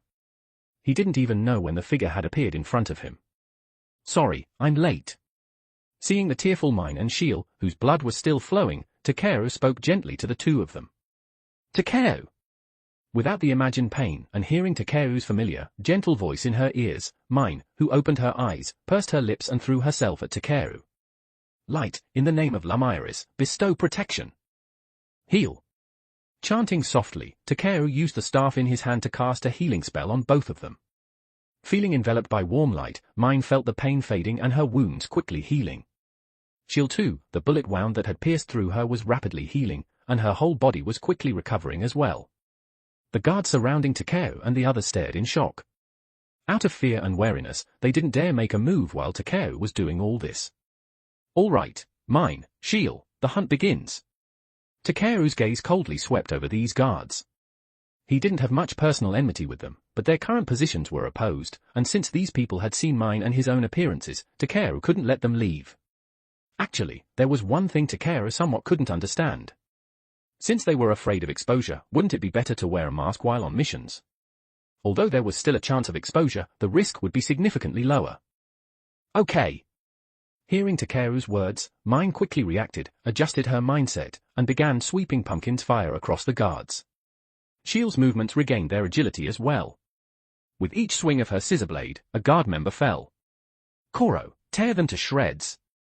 On the other side, Seryu, seeing the invisible person suppressing Koro had disappeared and witnessing Mine and Shield continuously killing her comrades, angrily commanded Koro. However, Takeo coldly glanced at Koro, threw out a punch with his fist, and Koro was sent flying in an instant. Seeing Takeo's simple punch send the massive, sturdy Koro flying 20 to 30 meters away, Seryu was stunned. As for Takeo's side, if he hadn't held back slightly just now, Koro would have already been blown to pieces. Then, Takeo directly leaped, suddenly appearing before Seryu, and directly grabbed her by the neck with one hand. At that moment, the sky began to drizzle, as if mourning for these guards. How pitiful. Your eyes are blinded, and you still cling to that ridiculous absolute justice. By the way, that great evil ogre? I was the one who killed him. Since you respected him so much, I'll send you down to find him. Looking at Seryu, Takeo said with faint mockery. Takeo naturally knew Seryu very well, a pitiable, tragic, and detestable woman. Seemingly just, but after the teachings of her father and ogre, she was already terminally ill, unable to see the world's true nature. How could she talk about justice? Takeo didn't plan to waste time listening to her either. With a forceful twist, her neck was directly snapped by Takeo. The Koro that had run back to attack Takeo instantly shrank in size, reverting to its initial form. Then, Takeo collected the core of the control-type Tegu, magical beast transformation, Hecatonk Heiraise. After Takeo took the controller, Koro also woke up and looked at Takeo with an ingratiating expression.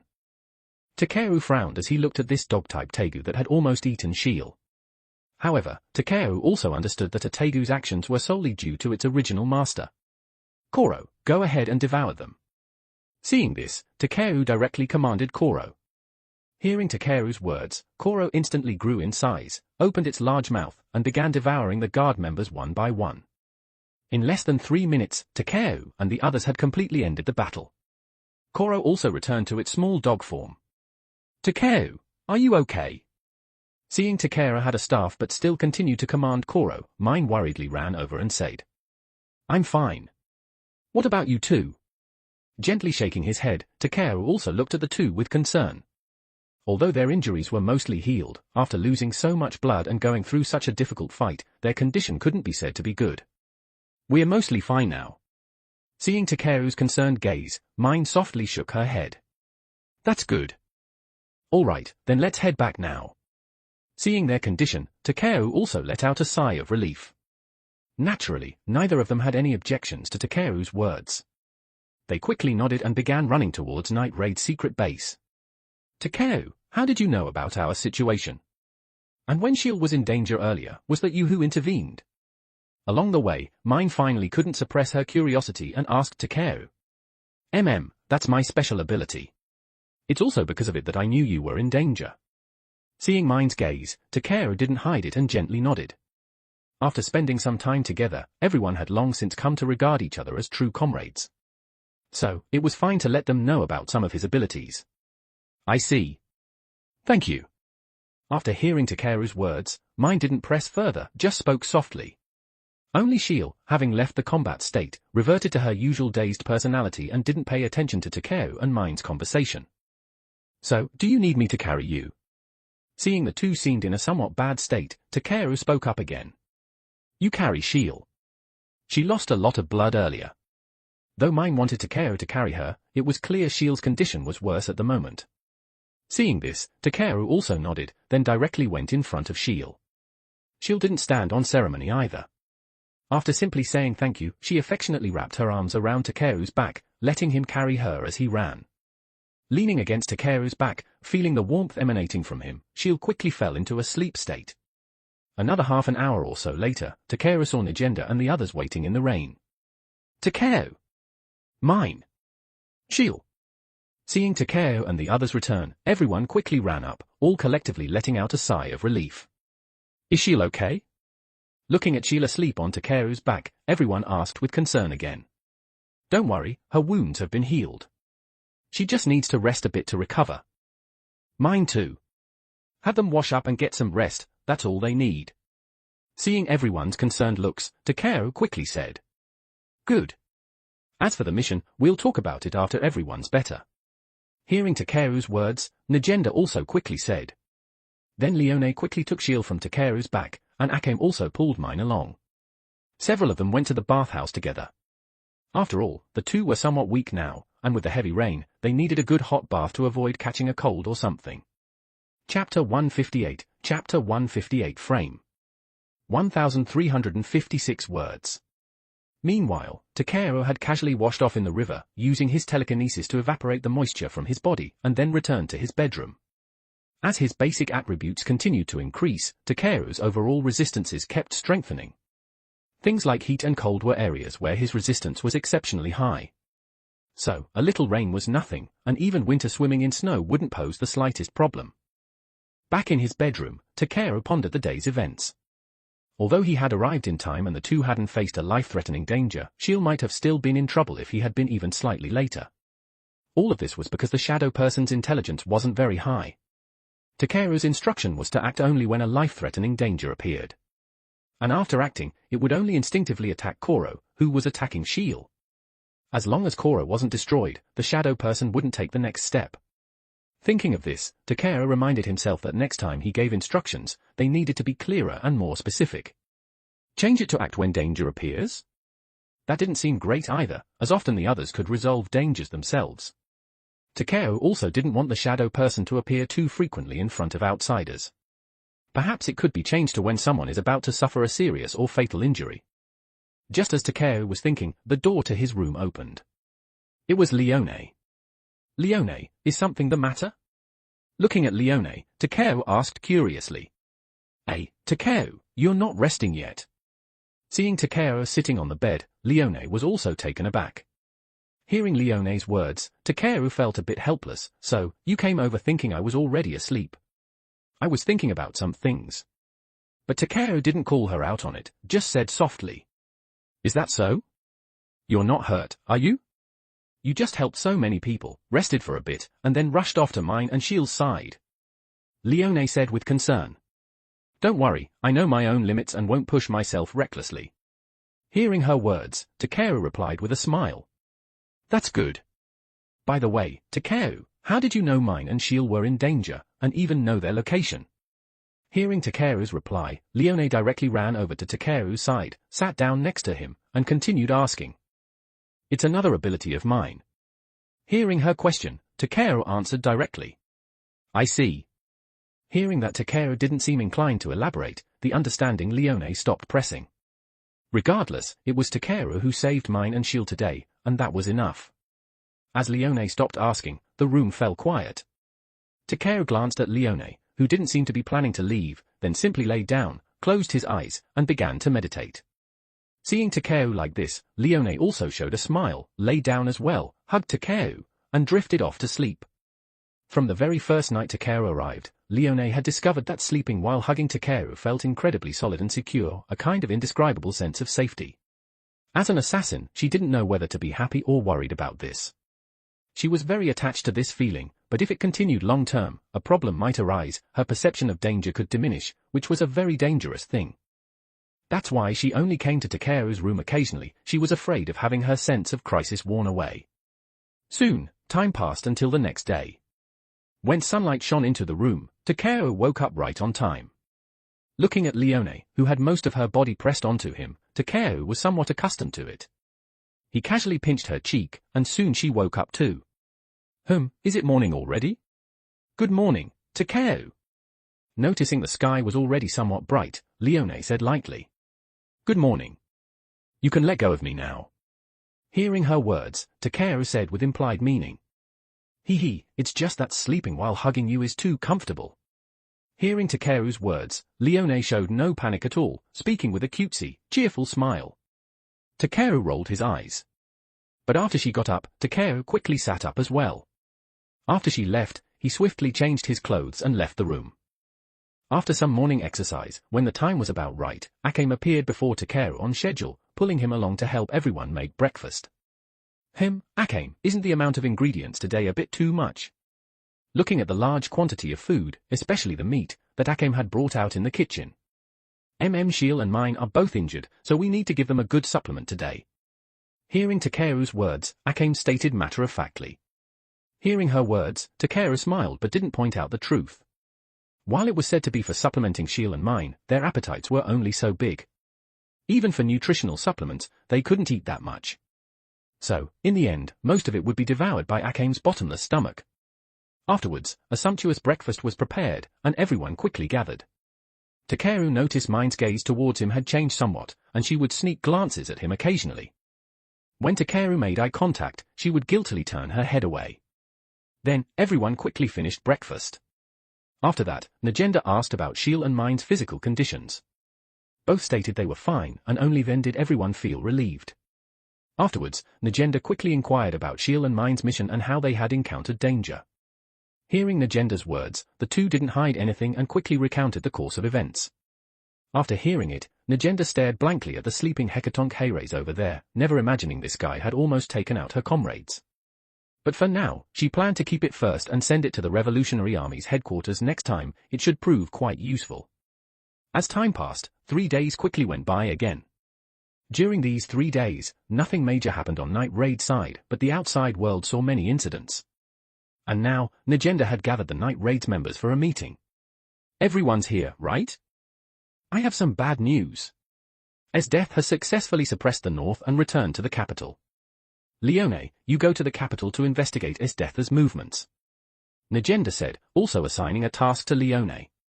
Understood. I'm very interested to see what kind of person she is. Hearing Negenda's words, Leone said with full enthusiasm. She is a dangerous individual with a fondness for slaughter. Proceed with caution. Hearing Leone's words, Negenda said seriously. Got it, got it.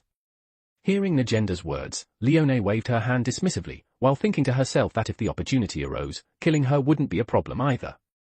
Seeing the smile on her face, Takeo frowned. Although Leone wasn't weak, compared to Esdeath, she was absolutely no match. If they fought, Leone likely wouldn't even have a chance to escape. Thinking of this, Takeo decided to give her a proper warning later. And, coinciding with Esdeath's return, a series of incidents involving the assassination of officials has occurred within the capital.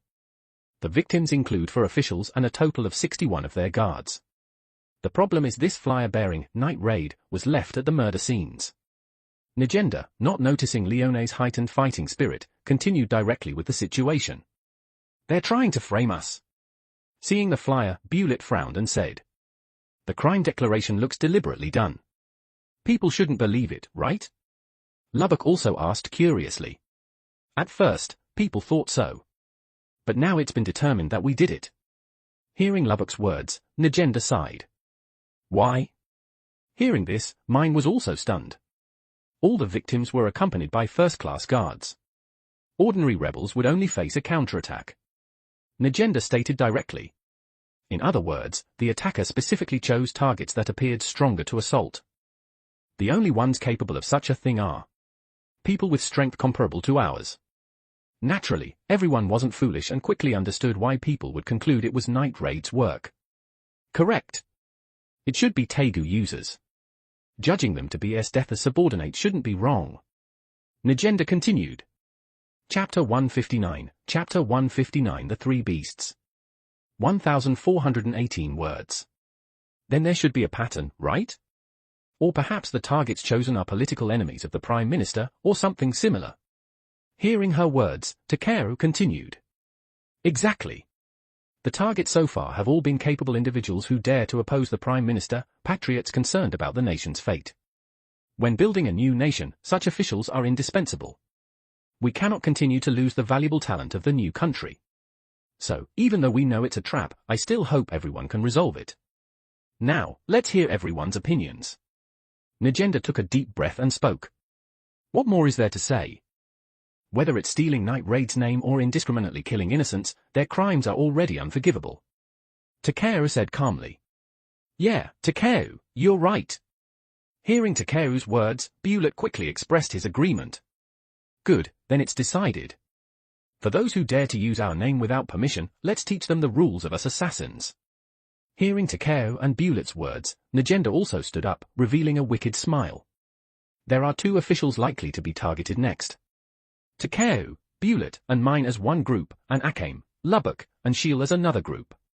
Split into two groups to carry out protection missions for the two officials. Having confirmed the objective, Negenda quickly issued orders to everyone. I understand. Where does our group need to go? Hearing her words, Takeru asked curiously. The enormous luxury cruise ship, Dragon Ship, at the capital's port, sailing on the Great Canal. Hearing Takeru's question, Negenda quickly replied. Then everyone quickly sprang into action. Takeru directly found Leone and gave her some warnings. Seeing Takeru's serious demeanor, Leone also assured Takeru that she absolutely would not take action. Afterwards, everyone bid each other farewell and headed towards their respective destinations. When Takeru and the others arrived at the huge dragon ship, Bewlett, because he was wanted, directly chose to turn invisible. Takeru and mine disguised themselves as an ordinary couple, while Pumpkin was simply disassembled and tightly wrapped in materials. The location for Akame and the others was a village. There, a conscientious official was distributing rice, mainly to prevent the impoverished villagers from starving to death. Here, Lubbock's Tegu could be put to very good use. However, after waiting for a while, the thread set up for warning didn't seem to be triggered. On the other side, Leone successfully found Esdeath, who was idly strolling the streets. Leone, in her beastified form, broke out in a cold sweat upon seeing Esdeath, because she could clearly sense the terrifying aura emanating from Esdeath. Acting alone is just a trap to lure assassins. The evidence is the scent of such ominous killing intent seeping from her. Thinking about killing her if given the chance is too naive. Though it's frustrating, I can only heed Takeru's words and follow my instincts to retreat.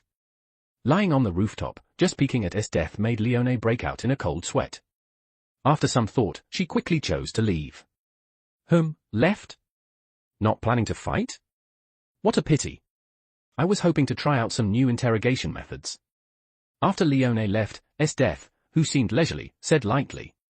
Back to Takeru's side, Takeru and mine leisurely enjoyed food on the cruise ship, just like ordinary tourists.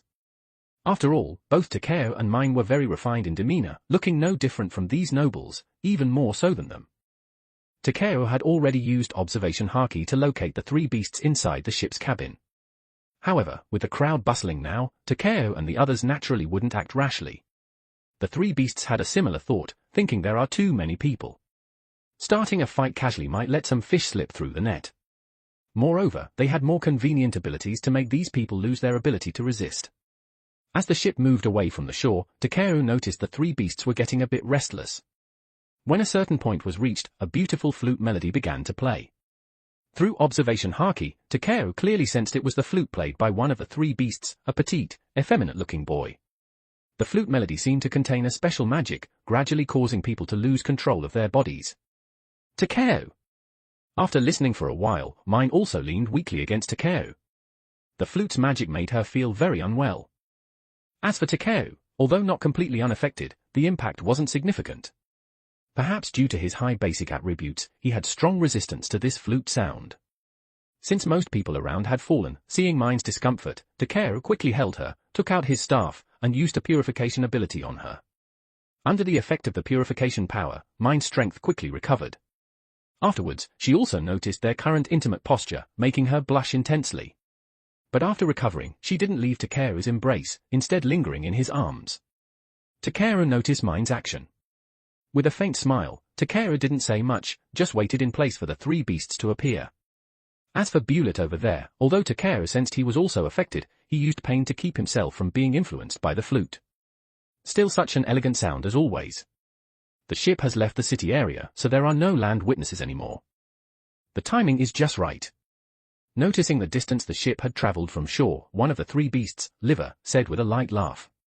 I've been playing for a long time, so even if I pause, everyone will remain immobile for a while. Niao said with a light laugh. There might be some country bumpkins who don't appreciate flute music. Don't get careless. Hearing Niao's words, Liver lightly reminded. All right, Mine, let's head outside first. Sensing the three beasts were preparing to act, Takeru said to Mine. Okay. Hearing Takeru's words, Mine quickly nodded. Not long after Takeru and Mine reached the outside, a figure also appeared on the deck. Hey, there are still people who haven't collapsed.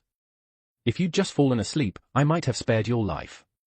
One of the three beasts, Daidara, walked out of the darkness with a cold smile. Oh, so you're the fake night raid. Hearing his words, Mine reacted and said lightly. Oh, you're the real deal? That's great. Here, catch. Hearing Mine's words, Daidara also noticed Takeru had no weapon in hand, so he casually tossed a weapon to Takeru. I want to fight to gain experience points. To become the strongest, bring it on. Daidara took out the axe-type Tegu from his back, double-bladed axe, Belvuk. Is that so? Facing a weakling like you, there's no need to use a weapon. Hearing his words, Takeru faintly smiled and directly threw away the sword he was tossed. Is that so? Then I'll send you to hell with your arrogance. Hearing Takeru's words, Daidara seemed furious. He directly split the giant axe in his hands into two axes, then threw them towards Takeru and Mine with tremendous force. Takeru quickly held Mine and moved away from the spot. However, the rapidly spinning axes seemed to have a tracking ability, quickly turning and flying towards Takeru's direction again. Mine, his target is me. Wait here for a moment. Seeing the giant axes still tracking, Takeru put Mine down and jumped to a distance again. Sure enough, the axes didn't fly towards Mine but swiftly chased Takeru. A tracking ability? But in your hands, it's just a waste of such an ability. Watching the axes getting closer, Takeru said calmly. Then, when they were less than 30 centimeters away, Takeru suddenly moved. With formidable strength, he precisely grabbed the rapidly spinning axes, forcibly stopping them. What? Seeing Takeru stop his thrown axes with such power, Daidara was incredulous. Mine and Bewlet, not far away, also breathed a sigh of relief seeing Takeru was okay. Well then, now I'll return it to you. Looking at Daidara, Takeru revealed a cold smile, then imitated his motion, putting immense force into throwing the axe back at Daidara. Far greater strength than his own made the axe's rotation and speed increase by a level. Seeing this, Daidara was shocked, then could only use the remaining axe in his hand to block. Clang! With the sound of steel clashing, he found his arm holding the axe going numb from the impact. Finally, the tremendous force knocked the arm holding the axe away. The axe Takeru threw mercilessly tore him in half, then flew back into Takeru's hand. Chapter 160, Chapter 160 Bewlet and Liver. 1,364 words. Well, so this is the one who impersonated Night Raid? Truly weak. A faint mockery. Suddenly, from high above, two figures leaped fiercely towards Takeru, intending to ambush him. HMPH, don't ignore us. Seeing the ambushing Niao and Liver, Mine directly raised her pumpkin and aimed at Liver, firing a blast. Liver noticed the danger, forcefully twisting his body midair to dodge Mine's attack. As for Niao, he was kicked flying by Bewlet, who had suddenly rushed over. Takeru had long since noticed their movements and stood calmly in place. As expected of you, Bewlet. Even your comrades are extraordinary. Liver, who had dodged Mine's attack, quickly said. Hearing Liver's familiar voice and seeing his face, Bewlett's mind was shaken. You are General Liver. Seeing Liver, memories of him flooded Bewlett's mind like a tide. I am no longer a general. Ever since Deathsama saved me, I have merely been her servant. Hearing Bewlett's words, Liver lightly touched the necklace on his neck and said calmly, if you were still our comrade, I would surely raise a glass to celebrate our reunion. But since you appear as an enemy, I can only cut you down and complete the mission. Seeing the look in Liver's eyes, Bewlett had to admit one thing, the Liver now was not the general he once respected. Those are my words. I will definitely complete the mission. Hearing Bewlett's words, Liver said calmly, with this equipment my master gave me. Water Dragon Possession, Black Marlin. As Liver spoke, he removed his glove, revealing an item shaped like a ring. Simultaneously, with his words, several streams of water surged into the sky from around them. A ring-type tegu, made from the organs of aquatic danger beast that manipulate water flow. The wearer can freely manipulate liquids. How fortunate to fight you here. According to Liver, for the Black Marlin, the sea is the best place to display its abilities. Hearing this, Takeru shook his head. Although it looked impressive, there were too many restrictions. It couldn't create liquids itself, only manipulate existing ones. This limitation was too great. Being able to manipulate water flow, truly a tegu suited for use by the subordinate of someone who controls ice. Takeru, mine, leave him to me. Don't intervene. Incursio. After lightly praising, Bewlett quickly activated his own tegu. Deathsama can create ice from nothing. Don't lump us together, I dare not presume. Water Bullet. Hearing Bewlett's words, Liver felt Bewlett was somewhat insulting as death. He then said no more and directly unleashed his ability. As his words fell, the surging water streams instantly changed direction, fiercely charging towards Bewlett. Facing the rapidly approaching water, Bewlett showed no fear. He directly used the weapon in his hand to block in front of him, quickly stopping the water's impact. As for Niao, who was kicked away by Bewlett earlier, he now crawled out from a broken wooden crate. That hurts. That guy's strength is second only to his Deathsama. But since we're on the river, Liver can defeat him. I'll go provide support too. HMPH, your opponent is me. Seeing Niao trying to interfere with Bewlett, Mine directly used Pumpkin to quickly fire at him. Seeing Mine's action, Niao swiftly used his agile movements to dodge. After dodging 5 consecutive shots, Niao found an opening. With a leap, he quickly charged towards Mine, using the tegu flute in his hand as a weapon, intending to pierce through Mine. However, seeing Niao's rapid approach, Mine was not alarmed but pleased, revealing a cold smile. She took a deep breath, her expression becoming more focused. By the time Niao realized something was wrong, Mine's pumpkin had already begun gathering energy. What made Niao even more terrified was that this time, the power seemed not at all like before, but several times stronger, and the attack range had also increased. Unfortunately, he realized it too late. The moment Mine fired her attack, even though he dodged in advance, he was still caught in the blast. Soon, half his body disappeared in the powerful bombardment, and he fell to the ground, not moving again. The flute in his hand also slowly slipped down.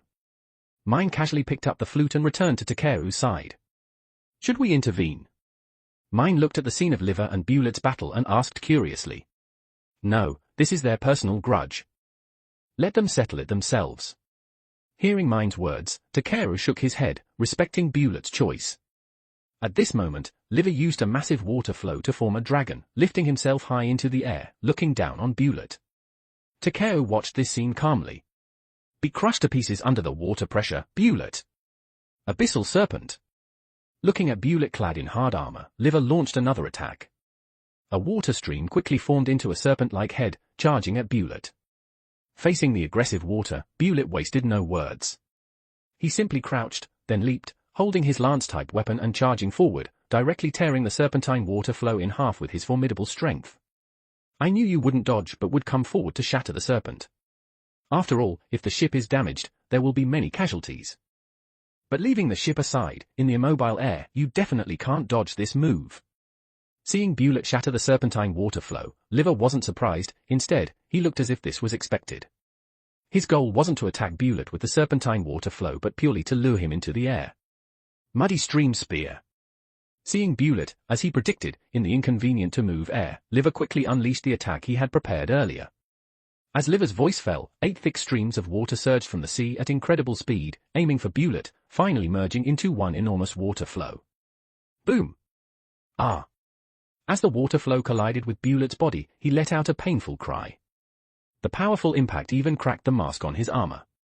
Noticing this, Mine couldn't help but clench her fist, somewhat unable to suppress the urge to help Bewlett. However, she was stopped by Takeru. After all, Bewlett hadn't asked for their help. Most importantly, through his perception, Takeru knew that the tempered Bewlett hadn't suffered significant damage. It's just being splashed with water. My passion will not be extinguished. After the water flow passed, Bewlett said fiercely. I see. Attacks of this level can't defeat you. I know that perfectly well. I fought alongside you countless times. I understand your strength and bravery better than anyone. Precisely because of that, I saved my strongest ultimate move for you. Water Dragon Heavenly Conquest. As Liver spoke, he launched another attack at Bewlett, who hadn't yet landed on the ship. With his action, the ring on his hand glowed brightly again. In the sea, numerous dragonhead water flows appeared, continuously engulfing and charging at him. Ah! Under the continuous assaults, Bewlett let out extremely painful shouts. Takeru on the deck still watched calmly. He was very clear about Bewlett's injury status. Moreover, Takeru could clearly sense that Bewlett had also begun his counterattack. Thus, Takeru had no more reason to intervene in his battle. Did I get him? After the water flow completely dissipated, Bewlett's figure also disappeared from the high air. Liver said lightly. Usually, when someone says that line, they haven't gotten them. Bewlett, who had used the water flow to jump even higher into the air, now descended. Taking advantage of Liver's slight moment of carelessness, he directly used the lance in his hand to slash down fiercely at him. He actually endured it. The shocked Liver reacted too late, then could only watch as Bewlett came closer and closer. Squelch Tilda! The sound of flesh tearing rang out. Under everyone's gaze, Liver was directly cleaved apart by the lance, then fell into a pool of blood. Huff, huff. After dealing with Liver, Bewlett knelt on one knee, panting heavily before Liver's body. His armor quickly disappeared. Looking at Liver's death, tears glistened in his eyes. Liver was once the brother he respected and was closest to.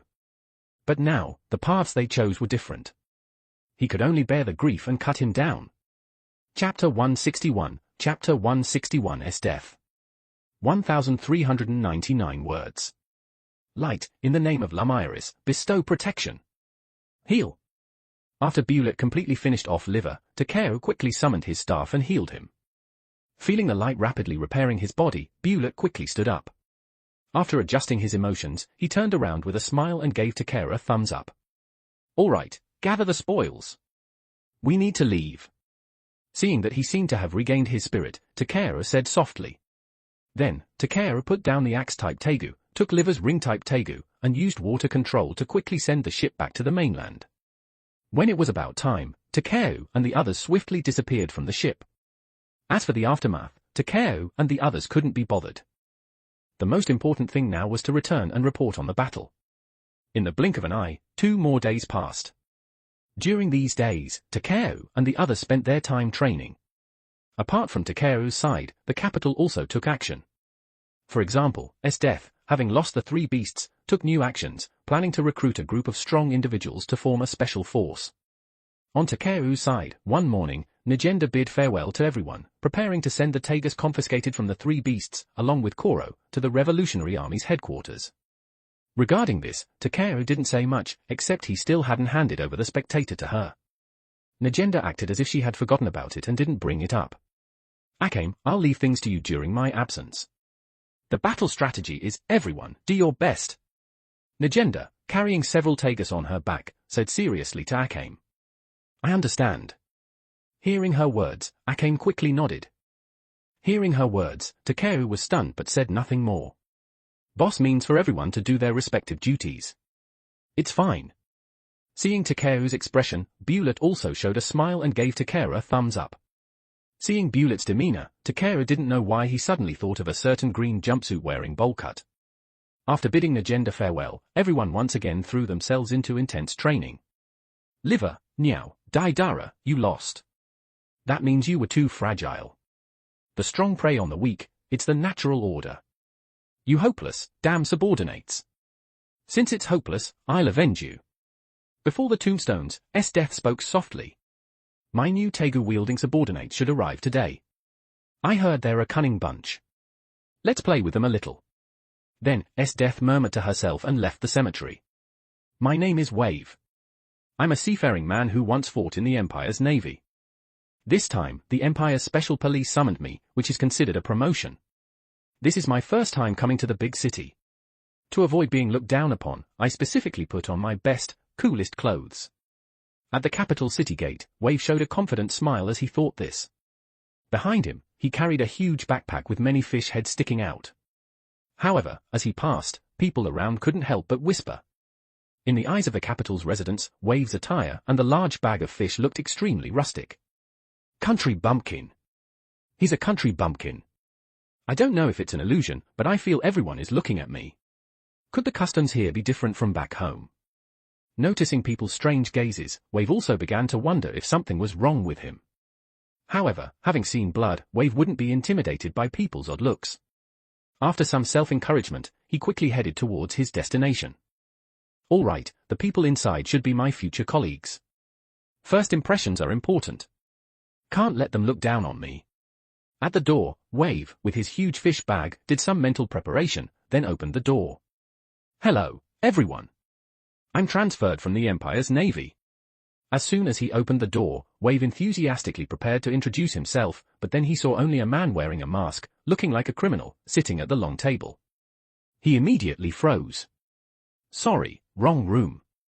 Quickly closing the door, Wave felt his heart racing. Is this the interrogation room?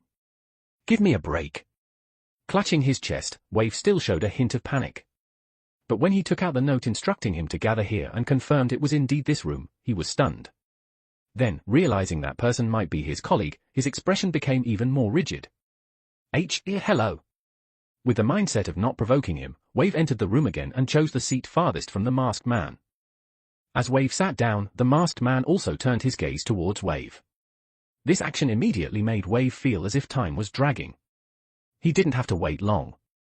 Kurome, dressed in a schoolgirl uniform, walked in. Seeing Kurome's arrival, Wave let out a sigh of relief.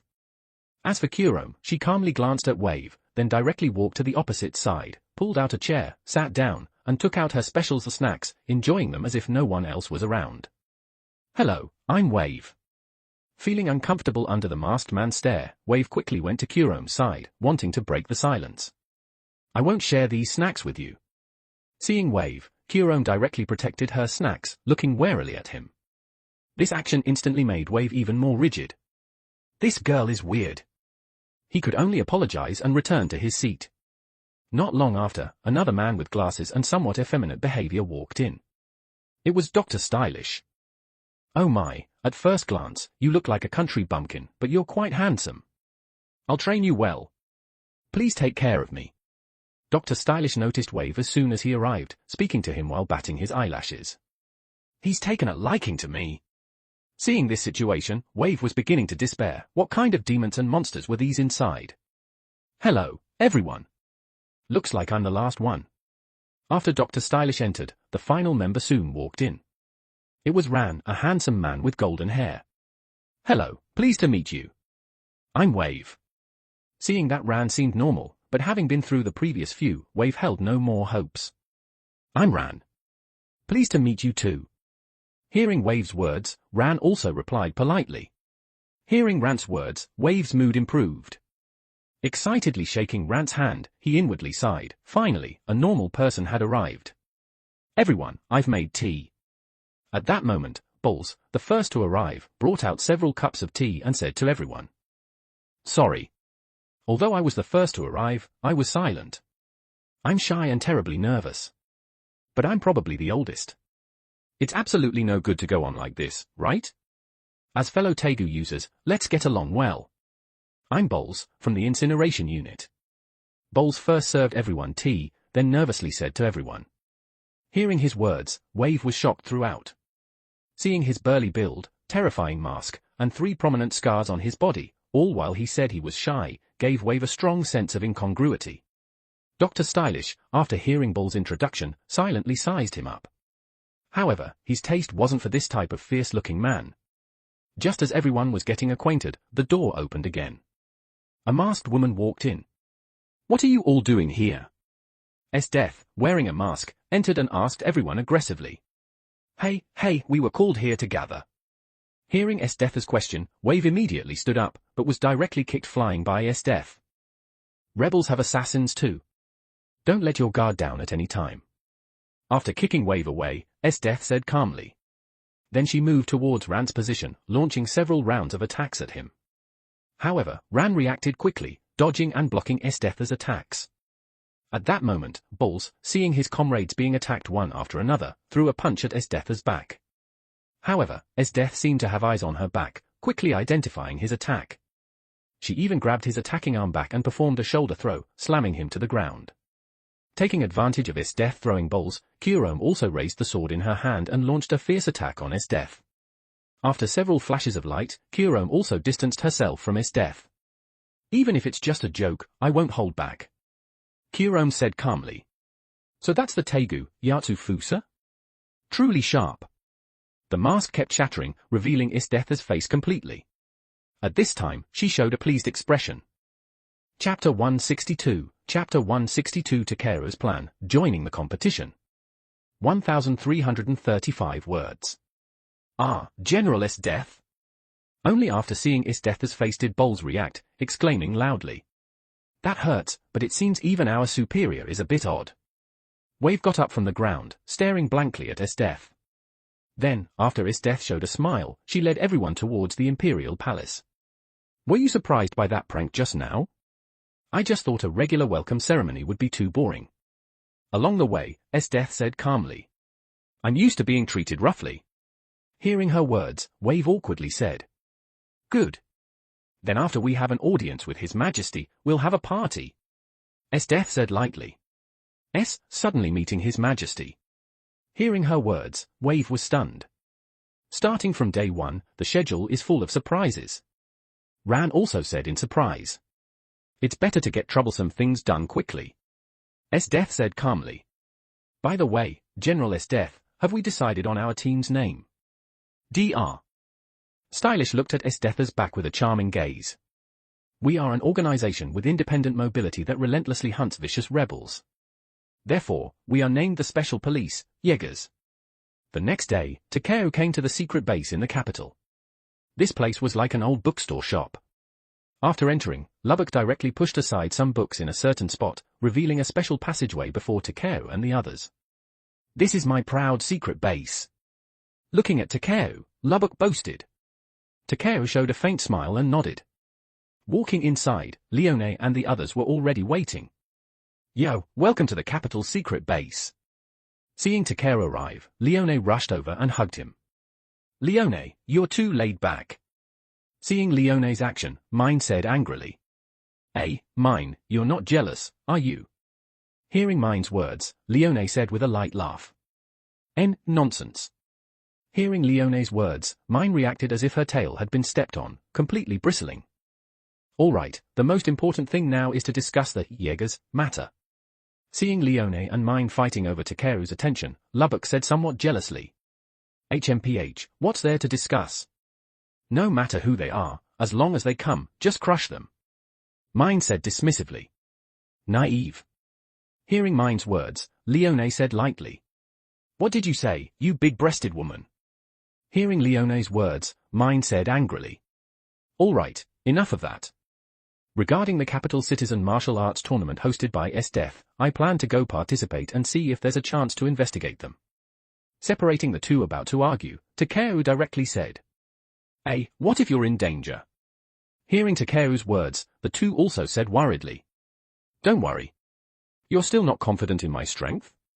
And my identity hasn't been exposed. How could there be danger?" Hearing their words, Takeru said calmly. Although it's called the Capital Citizen Martial Arts Tournament, Takeru knew very well that Death's main purpose was something akin to a martial contest to find a husband. Additionally, there was the goal of recruiting strong individuals into the Jaegers. Takeru had been in this world for about 20 days now. After spending this time with Night Raid, he had gained a deeper understanding of this world. Accordingly, Takeru had also determined how to plan his future actions in this world. And now, with a chance to openly interact with his death, Takeru wasn't prepared to give it up. She was a relatively important figure in Takeru's plans. But? Hearing Takeru's words, Mine pursed her lips, feeling extremely reluctant. Don't worry. I won't act recklessly. And it happens that boss isn't here now. I'll find an opportunity to see if I can get into the capital to start investigating. You all just wait for my good news. Seeing Mine's expression, Takeru gently rubbed her head to comfort her. Feeling Takeru's gentle caress, Mine stopped saying more, instead showing an expression of enjoyment like a docile kitten. So unfair, I want some too. Seeing this, Leone squeezed over, wanting Takeru to treat them equally. Looking at Leone, who clearly had a mature, older sister vibe but now acted like a little sister, Takeru shook his head with amusement and also stroked her hair to comfort her. Lubbock, seeing Takeru living the winner's life, could only gnaw on his collar with envy and jealousy. Soon, amidst the playful chaos, another day passed. Today was the day of the martial arts tournament. Since it wasn't his turn yet, Takeru sat boredly in the spectator stands, watching the people fighting, and also saw Esdeath sitting on the throne. Watching everyone's fights, Takeru felt quite bored. Esdeath also seemed very bored. After all, her goal wasn't to have fun with the citizens, but to find her ideal husband or replenish the Jaeger's personnel. What do you think of them? Ran asked Esdeath gently from the side. All are boring matches born from uninteresting talent. As expected, people who can use Tagus won't appear easily. Esdeath said without hesitation. Alright, now it's the final group. East Team, Karabi. West Team, Noro Takeru. Wave quickly gave a brief introduction. The crowd below the arena also erupted in cheers. One side seems to be just a boy. Noticing Takeru's still youthful appearance, Ran also said in surprise. Well, so it's a brat. The prize money will be mine then. Though I was expelled, I reached 9th Dan at the Royal Fist Temple. Karabi, who looked somewhat like a minotaur, looked at Takeru and said with faint mockery. Looking at his developed muscles, even larger than Takeru's by 2 sizes, Takeru showed a gentle smile. Is that so? Can we start the match? Hearing his words, Takeru instead looked at Wave beside him. You brat, I'll definitely flatten you.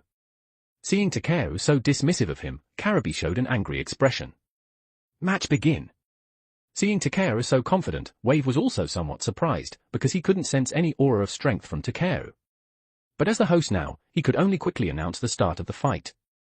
HMPH, taste my full burst iron fist.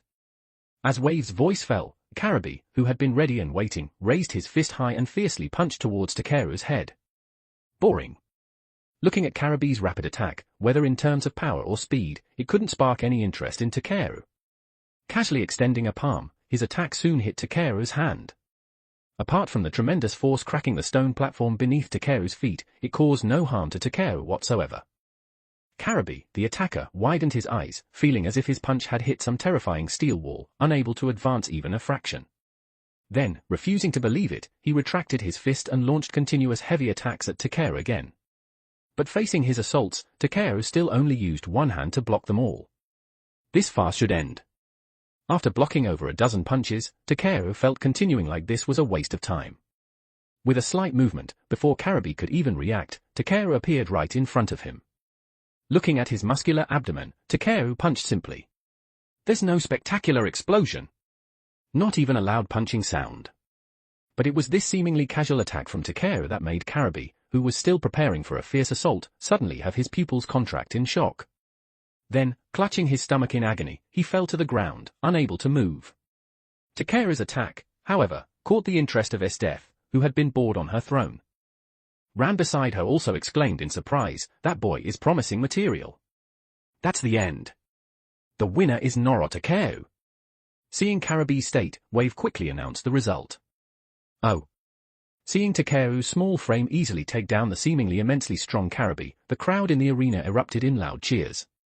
Infected by the crowd, Takeru unconsciously revealed a smile. Esdeath, who was watching Takeru closely, noticed his smile and blushed slightly. Found him. Esdeath said happily. You mean a candidate for the Jaegers, right? Hearing Esdeath's words, Ran quickly said. That's included, but I'm referring to other matters. Hearing Rant's words, Esdeath said calmly while slowly walking towards Takeru. Chapter 163, Chapter 163 Esdeath's Infatuation, the Ultimate Goal. 1412 words. Takeru also noticed Esdeath walking towards him. Looking at the stunning Esdeath, Takeru also watched her with a smile on his face. Soon, Esdeath came within less than a meter of Takeru. "You're called Noro Takeru, right? Such a good name," Esdeath said with a faint smile. "Thank you. Your name is also very beautiful." Hearing this, Takeru also gave a slight bow and said with a smile, "The battle just now was very impressive. I'll give you your reward now." Esdeath seemed to take something out from her bosom as she walked towards Takeru. Takeru's observation Haki naturally sensed it was something like a collar. He was inwardly angry, but on the surface, he showed no expression. Soon, Esdeath directly placed the collar around Takeru's neck. Takeru also pretended to look startled. "From now on, you belong to me. There are too many annoying people here. Come with me to the palace first." As Esdeath said this, she directly took Takeru's hand and walked towards the palace. This scene made Mine on the arena furious. She couldn't help but want to rush up and confront Esdeath right then and there. Only Leone, remembering Takeru's instructions, firmly held Mine back. If they were exposed now, everyone might be in danger. It could even put Takeru in a predicament, which she couldn't tolerate. Therefore, she didn't think much of Takeru being taken away intimately by Esdeath. After returning, Leone and Mine reported Takeru's situation to Akame. Hearing the three's report, Akame and Shield clenched their fists. But remembering that Takeru seemed to have anticipated this, they could only sit and pray for Takeru. Since all this was as Takeru expected, things probably won't go beyond his control. For now, we should wait for Takeru's information, keep a close eye on the capital, and find an opportunity to extract Takeru later. Akame quickly calmed down and gave orders. "I understand." Hearing Akame's words, Leone, Mine, and the others all nodded loudly. As for Takeru, after Esdeath took him away, she introduced him to the Jaegers members. Among them, she even asked Bols, who had experience with love, about how to win Takeru's heart. Bols's advice was never to give up, even if rejected, until finding an opportunity to attack and conquer him, preparing for a long-term battle. Hearing his words, Takeru felt somewhat helpless but also proud. After all, being pursued by a top-tier beauty was an experience not many could have. In the evening, she received a mission to exterminate bandits and took Takeru and the Jaegers members out of the capital. This place is said to be the bandits' stronghold. Arriving at a dense forest, Ran said curiously, "That's right. Destroying this place is our Jaegers' first major operation." Dr. Stylish directly said, "What's the battle plan?" Wave asked curiously, "What's that? We can just attack head-on, right?" Hearing Wave's words, Kurome said expressionlessly, "All right, now can you tell me why you brought me to the palace and then brought me here?" Glancing at Kurome and the others, Takeru turned his gaze to Esdeath beside him. "Because you're a Jaeger's candidate. It's good for you to observe everyone's work." Hearing Takeru's words, Esdeath directly said, "Is that so? But you never asked me if I wanted to join, right?" Hearing her words, Takeru said calmly, "It's fine. As long as I decide you can join, that's enough." Hearing Takeru's words, Esdeath said matter-of-factly. Hearing this, Takeru rolled his eyes. Suddenly, Esdeath even held his hand with hers. When Takeru looked over, there was a slight blush on her face. Seeing this, Takeru understood. Esdeath had fallen for him just like she fell for Tatsumi in the original work. Thinking of this, Takeru's idea of controlling her hesitated. Then, Takeru decided to talk to her. If Esdeath could be used by him, Takeru wouldn't force control on her. After all, Esdeath's combat power in this world was very strong. With her help, she could share a lot of the burden. While Takeru was thinking, the Jaeger's blatant appearance was discovered by the bandits, who then surrounded them. Daring to attack head-on? You've got some nerve. The bandits mocked as they looked at the Jaegers. However, what greeted them were several flashes of blade light. As the light ended, many bandits were directly cut into pieces. "After I finish you all off, I'll put you back together and play with you." "Dolls," Kurome said with a wicked smile. Wave also began to attack, kicking away several bandits in a row. Bols even took out his Tegu, Purgatory's invitation, Rubicant, and began incinerating the surrounding bandits. The intense flames turned many bandits to ash. Ran, on the other hand, was more elegant, using his tegu, mass steamer. It's a wing-type tegu that allows the user to fly, and the feathers can kill enemies. Under his control, the feathers accurately hit the bandits' heads, usually killing them in one hit. Except for Dr. Stylish, everyone quickly cleaned up the bandits. The reason Dr. Stylish didn't act was that his tegu wasn't directly for combat, it was more for research. But that didn't mean he lacked combat power. On the contrary, his power was among the top here, but he just didn't want to show it off. They were all tegu users. Dealing with ordinary bandits was almost like cutting weeds. These bandits posed no threat to them at all and were soon completely eliminated. Takeo, witnessing everything, showed no change in expression. Esdeath, looking at everyone's achievements, also found it natural. Soon, after clearing all the bandits, everyone returned towards the capital. Takeo was taken by Esdeath to her bedchamber. Sitting on the large bed in her room, Takeo calmly gazed at the night sky. As for Esdeath, she was washing herself. It seemed like something that would make one's heart race was about to happen next. But Takeo didn't plan to let anything happen with Esdeath today. After all, Esdeath's personality was too strong. Before completely subduing her, Takeo wouldn't cross the final line with her. Soon after Esdeath finished washing, she came out of the bathroom wearing an outer garment. Takeo could feel her subtle seductiveness. "Sorry to keep you waiting. Would you like something to drink?" Coming to Takeru's side, Esdeath, unlike her usual domineering self, appeared extremely gentle.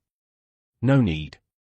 Seeing her demeanor, setting aside her personality, Takeru marveled that Esdeath was truly a peerless beauty. Her noble status especially gave men a strong sense of conquest. "Well, I'm not sure what to do at a time like this. Following instinct should be fine, right?" Esdeath said shyly. "Esdeath, we only met for the first time today, right?" Hearing her highly seductive words, Takeru said calmly instead. "That's right, but I don't think that's a problem." Hearing Takeru's words, Esdeath moved closer to Takeru and said softly, "If you really like me, Esdeath, then we both need to understand each other better." Looking at Esdeath, who was close at hand, Takeru still said directly, "All right." Seeing the determination in Takeru's eyes, Esdeath relented. "I was born in the northern border region, the daughter of the chief of the Partas clan, a tribe specialized in hunting danger beasts. From a very young age, my father told me that in this world, only the strong survive. I fully agreed with his philosophy and constantly upheld this belief. I often hunted terrifying dangerous beasts alone. However, once after returning from a hunt, I found my entire tribe be annihilated by invading northern barbarians. From then on, I became even more convinced that to survive, one must become strong. After continuing to hunt danger beasts for a while, I came to the capital to serve as an official." Hearing Takeru's words, Esdeath quickly recounted her story to him. Takeru listened quietly, knowing everything was almost the same as what he knew from his previous life. "All right, I'm done. It's your turn. I'm quite curious about that strength of yours too." After finishing her background, Esdeath also smiled and looked at Takeru. "My strength isn't limited to that, Esdeath. There's something I must confess to you. I deeply dislike the current empire." Takeru said seriously. "Is that so? Most citizens think that way too. It's natural." "And then?" Hearing Takeru's words, Esdeath showed no surprise and said calmly, "So, I plan to overthrow this empire's rule and become the emperor myself." Hearing her words, Takeru revealed a confident smile. Chapter 164 Chapter 164 The Wager, the weak submit to the strong. 1342 words. Hearing Takeru's words, Esdeath frowned and examined him carefully. "Oh? And what is your plan? Just relying on your own strength alone?" Hearing Takeru's words, Esdeath said coldly, "While it's not impossible with my strength alone, undoubtedly, that method is inefficient and also wastes time." Hearing her words, Takeru said calmly, "Oh, what big talk! Is your confidence the power you displayed today?" Hearing Takeru's words, Esdeath said mockingly, "Well, it's good that you don't believe me. How about this, Esdeath, let's make a bet." Hearing Esdeath's skepticism, Takeru said with full confidence, Interesting. What kind of bet?" Seeing Takeru's confident expression, Esdeath also became interested. "Let's have a fight. If I win, you will obey me forever. If I lose, then likewise, I will follow your every word forever. You, who believes in survival of the fittest, won't refuse my proposal, right? Ha ha, that's an interesting challenge. Sure, if you can beat me. Hearing Takeru's words, Death laughed, then stroked Takeru's cheek. Then it settled. Hearing her words, Takeru also nodded. As for worrying about her going back on her word, the probability was very low. After all, Death's belief was survival of the fittest. If he could truly overpower her in combat and was also someone she liked, Death would definitely not break her promise. All right, it's getting late. Let's rest. After making the agreement, Death also looked at Takeru shyly. I'll go wash up first. Hearing her words, Takeru directly left her side and headed towards the bathroom. Seeing Takeru's departing back, Death was momentarily dazed. But thinking of Takeru's words just now, she couldn't help but lick her lips. A battle? That suited me just fine. Soon after Takeru finished washing, Death was already waiting for him. However, Takeru stated that he couldn't engage in more intimate actions with her for now and they had to wait until the outcome of their fight before taking the final step. Hearing Takeru's words, Death felt somewhat helpless but had to comply. However, sharing a bed and pillow was unavoidable. Takeru was already used to this, and it just meant the person using him as a body pillow was now Death. Soon, it was morning. When sunlight streamed in, Takeru quickly opened his eyes. Having meditated all night, Takeru was very refreshed. Then, he looked at the beauty beside him. At this moment, Death was wrapped around Takeru like an octopus. Takeru also sensed that Death seemed to be in deep sleep. Clearly, she had rested very well last night. But since she was holding him so tightly, Takeru could only gently pry her off. His movement seemed to wake her, her blue eyes moved slightly and then opened. Good morning. Death smiled as she greeted Takeru and even kissed his cheek. Feeling her affection for him, Takeru was momentarily stunned but shook his head, casting aside impure thoughts, and said good morning to her. Then Takeru quickly got out of bed, went to the washroom to freshen up, and left her room before Death. Arriving at the Jaeger's gathering room, only Kurome and Wave were there at the moment. Yo, did you rest well yesterday? Seeing Takeru arrive, Wave greeted him with a beaming smile. Not bad. Hearing his words, Takeru also smiled lightly and nodded. Then Takeru looked at Kurome with great interest and directly went to her side. For Kurome, Takeru felt immense pity and regret. In her childhood, she and her sister were sold to the Empire's institutions, entered the assassin training facility, received assassination training, and worked for the Empire. Because she wasn't selected for the Elite 7, she was injected with drugs to forcibly enhance her abilities, but the burden was also considerable. Normally, she needed to constantly take medicine to maintain her bodily functions. Kurome, are you still eating snacks before lunch? Wave asked curiously, looking at Kurome. None of your business. Hearing his words, Kurome said expressionlessly. Then, noticing Takeru's strange gaze, Kurome became wary, directly hugging the snacks in her hands. I won't give you any of these. These aren't snacks at all, right? Hearing Kurome's words, Takeru said calmly. Eh? Not snacks? What do you mean? Hearing Takeru's words, Wave asked puzzled. Although the smell is faint, I can still detect a hint of medicine mixed into these biscuits. And your body, Kurome, is constantly being eroded by drugs. Continuing like this, within a few years, your body will completely collapse from the erosion. Hearing Wave's question, Takeru said directly. I don't need you to interfere. Hearing Takeru's words, Kurome paused slightly, then said directly. Takeru, is what you're saying true? Hearing Takeru's words, Wave was stunned. He couldn't detect anything unusual about Kurome. Of course. My nose is very keen.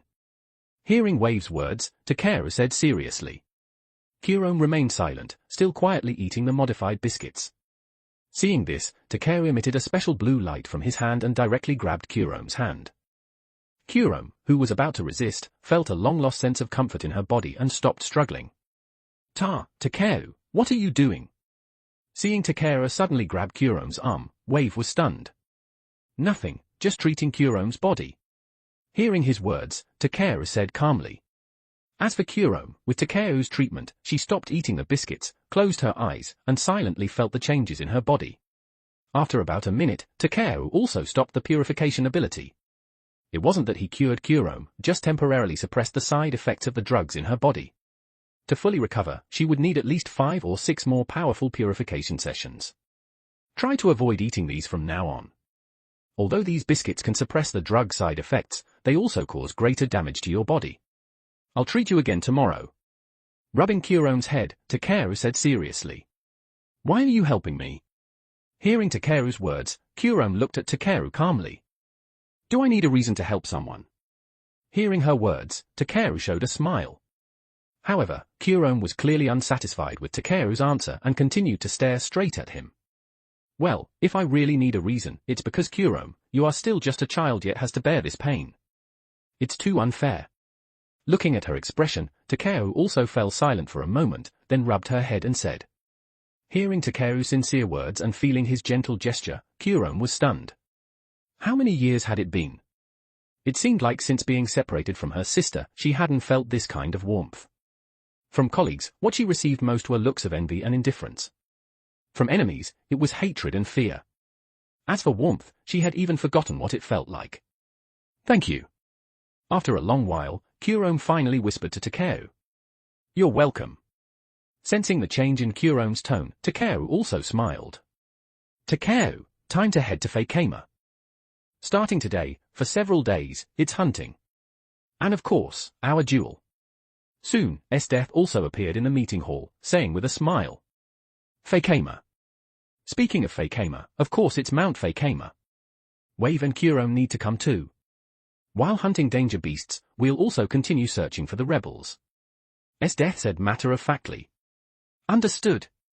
Hearing Esdeath's words, Wave and Kurome quickly nodded. Today, Takeru and I will be responsible for the west side, while Wave and Kurome will explore the east side. Esdeath then divided the groups, and Takeru had no objections. Clearly, hunting danger beasts with Esdeath today wasn't the main point, the most important thing was their battle. And once Esdeath was subdued, Takeru's subsequent plans could be initiated. Although Esdeath falling for Takeru slightly delayed his plans, as long as Esdeath was subdued, the subsequent reforms would be much easier. How could an ordinary puppet compare to a talented individual with self-awareness? Moreover, the number of people Takeru could control was limited, especially while maintaining a certain level of intelligence. Having the full support of Esdeath, a top-tier combatant, would undoubtedly be stronger than gaining a clumsy puppet that only acts on command. Chapter 165, Chapter 165 Battle against Esdeath. 1,293 words. Afterward, having determined the location, Takeru and Esdeath quickly arrived at Mount Fakema. In a valley, through his perception, Takeru discovered numerous danger beasts around him and Esdeath, tree-like danger beasts with one large eye and mouth. However, these danger beasts were probably only around levels 2 to 3, not much different from ants by the roadside for Takeru and the others. Aside from these monsters, Takeru also narrowed his eyes and looked towards a place about 2 kilometers away where Dr. Stylish was monitoring them. What is it? After freezing all the tree monster danger beasts, Esdeath also looked at Takeru curiously. No, it's nothing. Let's start our duel here. Looking at the basin-like terrain around them, all hard rock, Takeru said casually. All right. But I won't hold back. If you're not strong enough, you'll die. Hearing Takeru's words, Esdeath licked her lips. Is that so? It's only interesting if we give it our all. Hearing her words, Takeru said with a smile. Interesting. Hearing Takeru's words, Esdeath's recognition of him deepened. Then let's start with an opener. White icicle fragments. As Esdeath concentrated for about 2 seconds, numerous slender and extremely sharp ice shards materialized around her. Don't die, Takeru. Saying softly, Esdeath quickly unleashed the attack towards Takeru, seemingly showing no mercy. But Takeru could sense that not only the number but also the speed was lower than he had imagined. Clearly, Esdeath didn't want his life. Although not using full strength, a single ice shard from her felt comparable to the ice arrows released by Rika and the others. Combined with this quantity, it was clearly not something they could match. However, Takeru revealed a faint smile, extended his right hand forward, and a transparent light appeared. Mana Barrier, a skill attached to the star ring. This was Takeru's first time using it. The transparent barrier seemed thin but proved extremely resilient against the dense barrage of ice shards. Interesting. Then how about this? Grey Ice Giant Horn. Seeing Takeo block it, Death showed a happy expression. As her arm swung forward again, a huge, hard, and sharp ice spike surged from the rock in front of her, charging fiercely at Takeo. Gluttony! Seeing the imposing giant ice spike, Takeo remained calm, still just extending his hands forward. As the ice spike made contact with Takeo's palms, it seemed to enter a black hole, all parts extending beyond Takeo directly disappeared. Not long after, as the ice spike halted, only a smooth cut remained. Seeing this, Death narrowed her eyes. It seemed Takeo was much stronger than she had imagined, which made her show a happy smile. Although nurturing him personally would also be good, having such strength now was even more convenient. Thinking this, she quickly drew her sword and charged directly at Takeo, wanting to test his close combat skills. Seeing this, Takeo materialized his staff. Noticing Takeru's staff appearing out of thin air, Death narrowed her eyes, instantly realizing Takeo was also a Tegu user. Takeo had nothing to say about Death's misunderstanding. The reason for materializing the staff was simply to let Death feel more at ease about using her full strength. Holding his staff, Takeo quickly charged at Death. Almost instantly, the two collided. Since Takeo didn't use excessive strength, their clash was evenly matched. Feeling Takeru's strength, Death's eyes sharpened. Takeru's power exceeded her expectations, but soon she felt joy for Takeru again. Then, she quickly launched a combo at Takeru. However, although Death's attacks were fierce, Takeru wielded his staff, blocking them all. His agile speed was no less than hers. In an instant, they exchanged dozens of rounds, still seemingly evenly matched. But Takeru suddenly erupted with even greater force, repelling her rapier, then clenched his right fist and punched hard. The tremendous force sent her flying over 10 meters, only stopping after she collided with a giant rock behind her. What surprised Death was that although Takeru's attack seemed merciless, she felt no pain. Instead, she felt surging power continuously welling up inside her. Suddenly, she noticed a strange thing on her left side. Without thinking, Death directly punched the pot clean. Hit by her attack, the doll flew out but soon returned, seemingly unscathed. Death, no need to waste effort. The pot clean is invincible. Seeing Death targeting the pot clean, Takeo said calmly. You created this thing? Frowning as she looked at the pot clean, Death then looked at Takeo. Correct. It's called the pot clean. You're feeling very energetic now, right? That's because I lent you my stamina during that last attack. The number 1650 on its panel represents the amount of stamina I just lent you. Takeo said with a faint smile. Time's up. Starting interest calculation. Just as Takeo was explaining to Death, the pot clean suddenly announced, and the number changed directly to 1815. Noticing the pot clean's change, Death frowned, understanding that this doll was clearly not something good. Oh, right. The stamina I lent you is calculated with a 10% interest every 10 seconds. If the number exceeds your stamina limit, then the pot clean will directly transform into a Toritaton, continuously deducting your stamina. Seeing Death frown, Takeo added with a smile. Is that so? Hearing Takeru's words, Death directly froze the doll, then snapped her fingers, turning the ice into powder. But the pot clean showed no damage. It's useless. Only by defeating me can it be stopped. Seeing Death's actions, Takeru reminded her with a light laugh. Confident in himself, even if she knew these secrets, Takeru had no worries. Time's up. Starting interest calculation. As Death tested, the pot clean announced again. Is that so? Hearing Takeru's words, Death gave up attacking the doll and instead raised her sword to thrust at Takeru. Seeing this, Takeo also greeted her with a smile. Clang, clang. Accompanied by the sounds and sparks of rapier and staff colliding, their movements became like afterimages. Perhaps sensing that she would definitely lose without using her full strength, Death no longer held back. But even as Death erupted with power and speed greater than usual, Takeru still seemed at ease. Then, she was kicked away by Takeru again. The number on the doll's panel even changed to 8250. Clearly, during the recent attacks, Takeru had lent her quite a bit more stamina. Seeing herself kicked away, Death jumped into the air above Takeru. With a snap of her fingers, a spherical ice block about 50 meters in diameter appeared beside her. Hail Fury Dive! With a confident smile, Death made the spherical ice block crash down heavily towards Takeru. Takeru could have left using his speed, but that would be too boring. Instead, he directly made his right fist turn pitch black while continuously gathering aura towards his fist. Finally, the moment the spherical ice was less than a meter away, Takeru had gathered enough power and directly punched towards the giant ice block. Boom! Accompanied by a tremendous sound, massive shockwaves appeared around. Under Esdeatha's shocked gaze, her hail fury dive quickly developed numerous cracks, then exploded apart. Only Takeru's figure at the bottom stood like a towering giant, both awe-inspiring and utterly captivating. Though captivated, Esdeath didn't freeze up. Taking advantage of Takeru breaking the giant ice, her figure quickly descended towards Takeru. Freeze! Her right hand, glowing with a light blue light, rapidly approached Takeru's fist. Still not giving up? Then let me make you fully recognize the gap in our strength. Seeing Esdeath still not giving in, Takeru murmured softly. Then, facing Esdeatha's attack, Takeru simply crossed his arms and watched Esdeath calmly. Though curious, Esdeatha's unwillingness to lose made her quickly touch Takeru's body with her hand. Then, a layer of ice quickly enveloped Takeru. Soon, Takeru was completely frozen. Chapter 166, Chapter 166 Breaking the Mahab-Dharma. 1293 words. It's over. Although curious why Takeru didn't resist in the end, Esdeath just looked at the frozen Takeru with a smile. But before she could rejoice and help Takeru unfreeze, she noticed cracks appearing in the ice. Then, in an instant, the cracks shattered completely. Amidst the sky-covering ice shards, Takeru aimed his staff at her neck. Esdeath, it's all over. Takeru said calmly, looking at her. No, I still have one last method. Hearing Takeru's words, Esdeath spoke again. I know.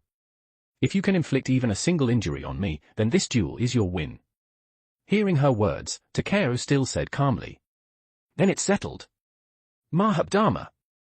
Hearing Takeru's words, Esdeath unleashed her final move. As she shouted, the surrounding time and space froze. Then, looking at Takeru, whose expression was frozen, she gently approached him, softly caressed his cheek, then took her rapier and thrust it at Takeru's arm. However, when the rapier struck Takeru's arm, Esdeath was surprised to find her attack couldn't penetrate Takeru's arm at all. What shocked her even more was that in this frozen time and space, Takeru's body seemed to have moved slightly, which astounded her. Ha! With Takeru's roar, the frozen time and space quickly developed cracks. Then, Esdeath was completely forced out of the Mahab-Dharma state as Takeru shattered the frozen time and space. Forced out of Mahab-Dharma, she stared at Takeru in shock. Time's up. Starting interest calculation. Stamina insufficient, entering debt collection mode. Suddenly, as the number surpassed 10,000, exceeding Esdeatha's total stamina, the pot clean instantly transformed into a Toritaton. With the doll's transformation, Esdeath was even more shocked to find herself feeling extremely exhausted, even struggling to maintain the strength to stand. This was perfectly normal. Takeru himself had lent her around 6,000 stamina, and she had just attacked with all her might without holding back. Exhausting her stamina was not surprising at all. Then, Takeru simply waved his hand, and the Toritaton dissipated. You lost, Esdeath.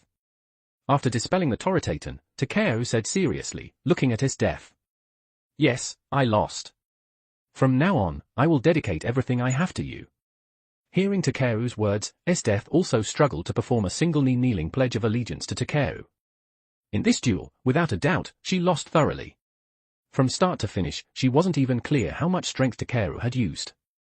Yet, she had exerted almost all her strength. Even so, she still lost completely. Because of this, she became even more captivated by Takeru. She also understood why Takeru said he could become the emperor relying on his own strength alone. Get up. Noticing the infatuation in Esdeatha's eyes, Takeru also showed a happy smile, quickly pulling her up. Seeing Esdeatha's exhausted state, Takeru thought for a moment, then directly punched her again. Esdeath felt herself recovering somewhat. After 4 consecutive punches, the pot clean's value dropped to around 3,000. Then Takeru cancelled the hackaware again, using this method to transfer stamina to Esdeath. Feeling her stamina recover, Esdeath touched the spots where Takeru had hit her but felt no pain at all, which also made her curious. Takeru, so what are your next actions? After adjusting her condition, Esdeath eagerly asked Takeru about his future plans. Next, I'll use special means to directly control Great General Budo of the Empire, along with the Prime Minister and the Emperor. Then have the Emperor abdicate, have the Prime Minister confess his crimes, and execute him. Finally, purge the empire of its corrupt officials. At that time, inevitably, some people won't wait idly. They might attack me or cause chaos in the surrounding areas. At that time, I need to hold the capital. So, I'll need you to lead the Jaegers to suppress and clear obstacles for me. And minimize casualties among innocent civilians. Hearing Esdetha's question, Takeru quickly outlined his plan. I understand. I will surely cut through thorns and brambles for you. Hearing Takeru's words, Esdeth knelt on one knee again, pledging her allegiance.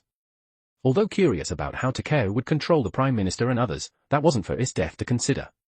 Since Takeru said so, as a competent subordinate, it wasn't about questioning but properly thinking about the orders given by her superior. Seeing Esdetha's docile demeanor, Takeru was very pleased. The effort in this battle wasn't wasted. For now, let's proceed according to your original plan. After returning to the capital, we'll go meet the Emperor and the Prime Minister. At that time, I'll take control of them. Takeru said with a light laugh. I understand. Hearing this, Esdeth still nodded lightly, indicating she understood. Well, now I'll first drag out the disobedient rat. Takeru said with a light laugh, then used several Soru to quickly rush towards Dr. Stylish's location. Not good, sir. They seem to have discovered us. As Takeru spoke, a modified human with enormous ears said in panic to Dr. Stylish. What? Impossible. Didn't you say this place is at least 1.5 kilometers away? Hearing his words, Dr. Stylish frowned. Sir, Takeru's figure disappeared. I can't see where he is at all. A modified human wearing special glasses also quickly said. Run. Hearing the two's words, Dr. Stylish didn't hesitate and prepared to leave. But before running 100 meters, light flashed. The eye, ear, and a nozzle of Dr. Stylish special forces were hit by white waves released by Takeru. Their heads flew, and they could only fall to the ground with shocked expressions. Dr. Stylish beside them didn't even have time to react. Several Nen needles shot from Takeru's hands, quickly hitting his head. Dr. Stylish, who was about to initiate his giant transformation, froze in place, then looked towards Takeru's direction with a respectful gaze. Then Takeru directly carried Dr. Stylish and headed back towards the valley. Esdeth, waiting for Takeru in the valley, soon saw Takeru returning with Dr. Stylish. He is? Looking at Dr. Stylish, Esdeth frowned. He was spying on us from afar earlier, seemingly with ill intentions, so I brought him back. Now he's under my control. Hearing Esdetha's words, Takeru said calmly. Hearing Takeru's words, Esdetha's eyes lit up, then she kept examining Dr. Stylish but couldn't see any signs of being controlled. All right, explain why you were following us. Looking at Dr. Stylish, whose eye showed a trace of dullness, Takeru directly asked. Because I suspected you were a spy, so I brought eye, ear, and nose to monitor you. Hearing Takeru's words, since he was subconsciously loyal to Takeru, he would answer truthfully when asked, unless Takeru completely controlled him. So that's it? Your intuition is quite sharp. By the way, I stayed with Night Raid for a while. Hearing his words, Takeru said with a light laugh. Esdeth beside him was momentarily stunned upon hearing Takeru's words but soon calmed down. Since she had now decided to fully serve Takeru, regardless of whether Night Raid was an enemy or friend in the past, interpersonal relationships would follow Takeru's commands. Takeru also liked this about Esdeth very much. Believing in survival of the fittest, defeating her earned her complete and wholehearted loyalty. Dr. Stylish, confess some of your crimes. Then, Takeru directly had him confess his crimes. Yes. I am skilled in modifying humans and have a large number of privately modified soldiers. To obtain materials, I once poisoned 3 villages, combining the villagers with danger beasts for modification. I also once... Hearing Takeru's words, Dr. Stylish quickly listed his crimes. Very clear and very cruel. The number of innocent people harmed reached over 1,000. Hearing this, Takeru's expression turned serious. Dr. Stylish's crimes were much more severe than Takeru had imagined. But considering his usefulness, Takeru didn't kill him. Chapter 167, Chapter 167 Controlling the Empire's Upper Echelon. 1,316 words. Obey my command. From now on, you must not modify humans. For now, help me modify 5 danger beasts with enormous stamina and strong recovery capabilities, and try to minimize their aggressiveness. Hearing his words, Takeru fell silent for a moment before speaking. I understand. Hearing Takeru's words, Dr. Stylish quickly replied.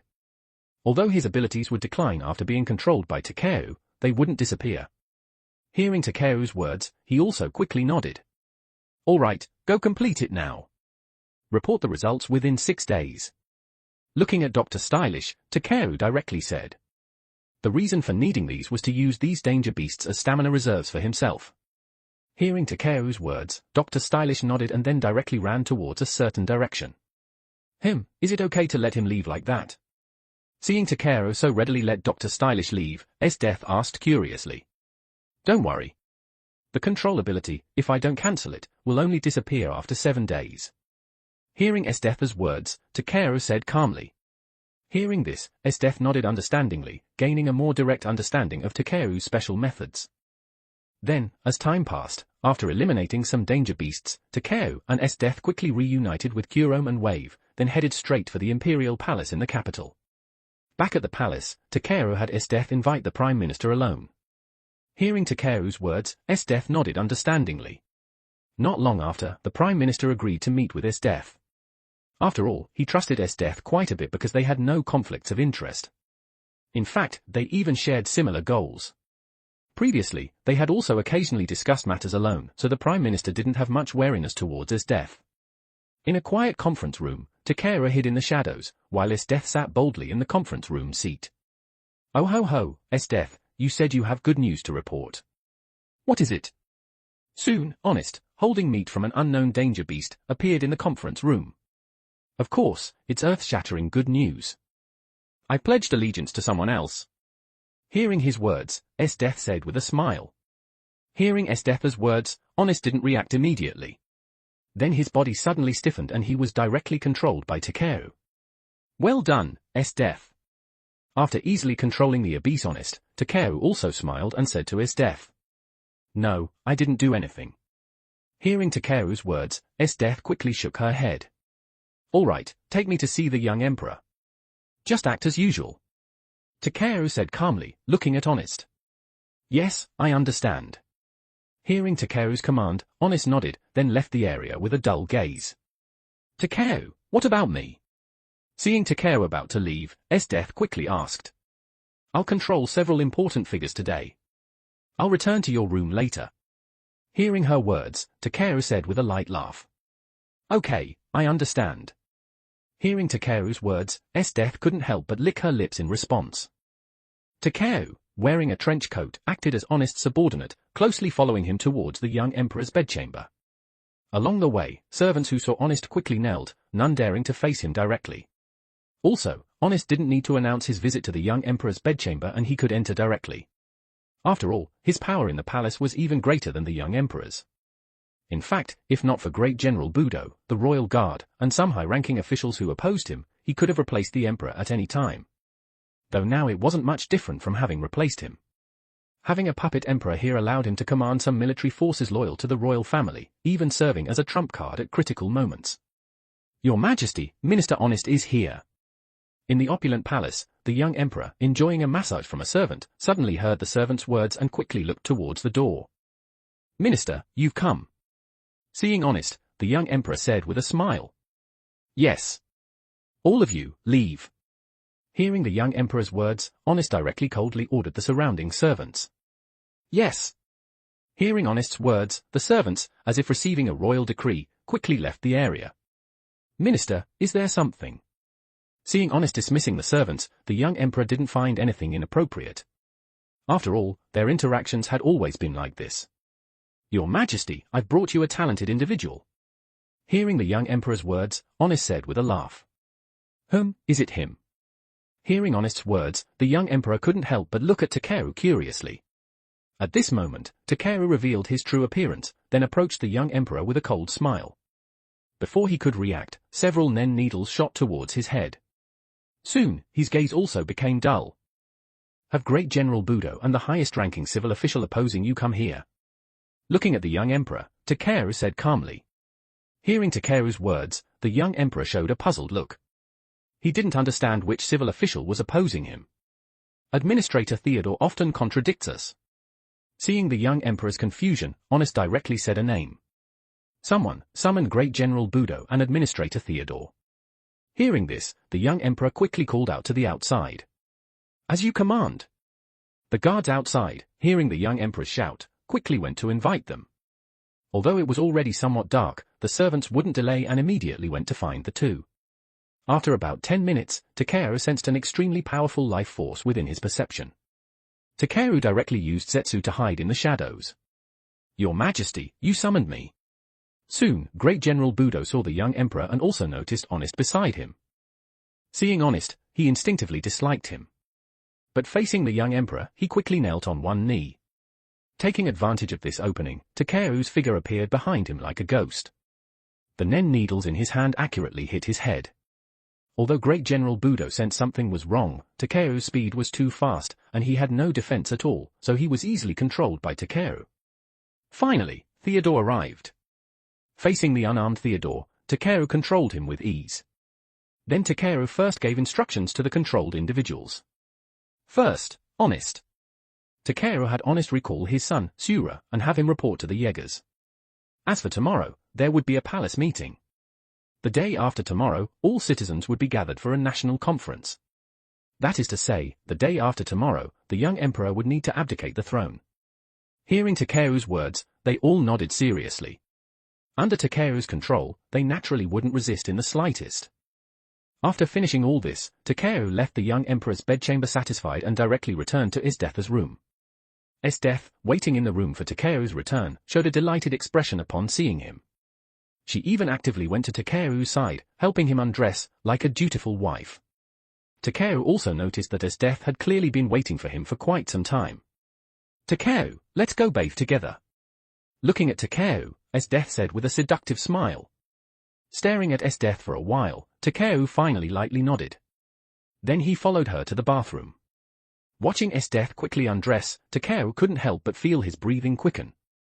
Afterward, the two washed up, then let themselves go. After a night of passion, when Takeru woke up the next day, he found it was already around 9 o'clock. This was the first time Takeru had gotten up so late since gaining his powers. Looking at the beautiful Esdeath beside him, Takeru helplessly shook his head. Indeed, the comfort of a woman's embrace was a hero's downfall. Resisting the temptation, Takeru woke Esdeath up. After freshening up, they went directly to the palace together. At this moment, inside the palace, everyone was still respectfully waiting for the young emperor's announcement. As Takeru and Esdeath barged in, everyone looked at the two with confusion. However, Takeru ignored the officials' gazes. Instead, he signaled to the young emperor and Honest that they could begin their performance. Chapter 168, Chapter 168 Leone's Shock. 1247 words. Ahum, everyone. I have discovered that under my rule, the empire is suffering, with disasters and hardships everywhere. For this, I am deeply pained. Therefore, I have decided to abdicate the throne. Tomorrow, a national assembly will be convened to formally transfer the throne to Takeru-san. Isn't that right, Minister? The young emperor spoke, even consulting Honest at the end. Your Majesty, your decision is most wise. Honest, on his part, spoke while chewing meat. Everyone present was shocked upon hearing the young emperor's words, their eyes filled with disbelief. Then, everyone looked towards Great General Budo and Administrator Theodore. But the two acted as if they hadn't heard, remaining silent. Your Majesty, I implore you to reconsider. One diplomat, seeing no one else stepping forward, gritted his teeth and stood up to advise. Elro, this is His Majesty's decision. Do you think His Majesty is joking? Seeing Elro's action, Honest narrowed his eyes and spoke. The corrupt officials aligned with Honest also looked fiercely at Elro. For them, who the emperor was didn't matter as long as Honest remained in power. After all, they had always been Honest's direct subordinates, their interests tightly bound to his. We, your subjects, obey your Majesty's decision. At that moment, Great General Budo and Administrator Theodore knelt on one knee and spoke loudly. Seeing the two who most opposed Honest comply with the young emperor's words, everyone was astonished, completely unaware of what had happened. But regardless, no one dared to continue opposing and quickly knelt to express agreement. Your Majesty, I dare to ask, who is this Takeru-san? Seeing everyone submit, Elro gritted his teeth and inquired. It's me. Hearing Elro's words, Takeru no longer remained silent and spoke with a smile. Seeing Takeru's outstanding appearance, everyone instinctively wondered if Takeru was Honest's illegitimate child. But that didn't seem quite right, as they didn't look alike at all. Moreover, if he were truly Honest's illegitimate child, Great General Budo wouldn't have agreed to the young emperor's abdication. Everyone need not speculate. Tomorrow's National Assembly will undoubtedly be very busy. Please return and prepare. Looking at everyone, Takeru said calmly with a smile. With a smile, Takeru and Esdeath didn't give everyone much opportunity to ask further questions and went directly to the Jaegers. Only after Takeru left did Esdeath look at him with admiration. She hadn't expected Takeru to so easily control Honest and the others. Honest and the young emperor were one thing, but even Great General Budo had been manipulated. In the Jaegers' meeting room, noticing Esdeath's arrival, everyone looked at her seriously, ready to hear the next orders. For today, everyone can rest. Tomorrow, the Empire will hold a national conference. It will be very busy then. Tomorrow, everyone needs to maintain order properly. Looking at everyone, Esdeath directly said, "Yes." Hearing Esdeath's words, Wave and the other three had no doubts because Dr. Stylish wasn't present. In fact, he was currently fully occupied completing the task Takeru had assigned him. Only Ran vaguely sensed something amiss, mainly because he noticed that today Esdeath seemed to subtly defer to Takeru. Then he dismissed this somewhat absurd thought. "Kurome, come here for a moment." After Esdeath finished announcing, Takeru directly beckoned to Kurome. Hearing Takeru's call, Kurome hesitated, glanced at Esdeath beside her, then quickly went to Takeru's side. Takeru had already placed his glowing blue hand on her head. Feeling the familiar warmth, Kurome couldn't help but close her eyes slightly. As time passed, when Takeru stopped, Kurome also found her physical condition had improved again.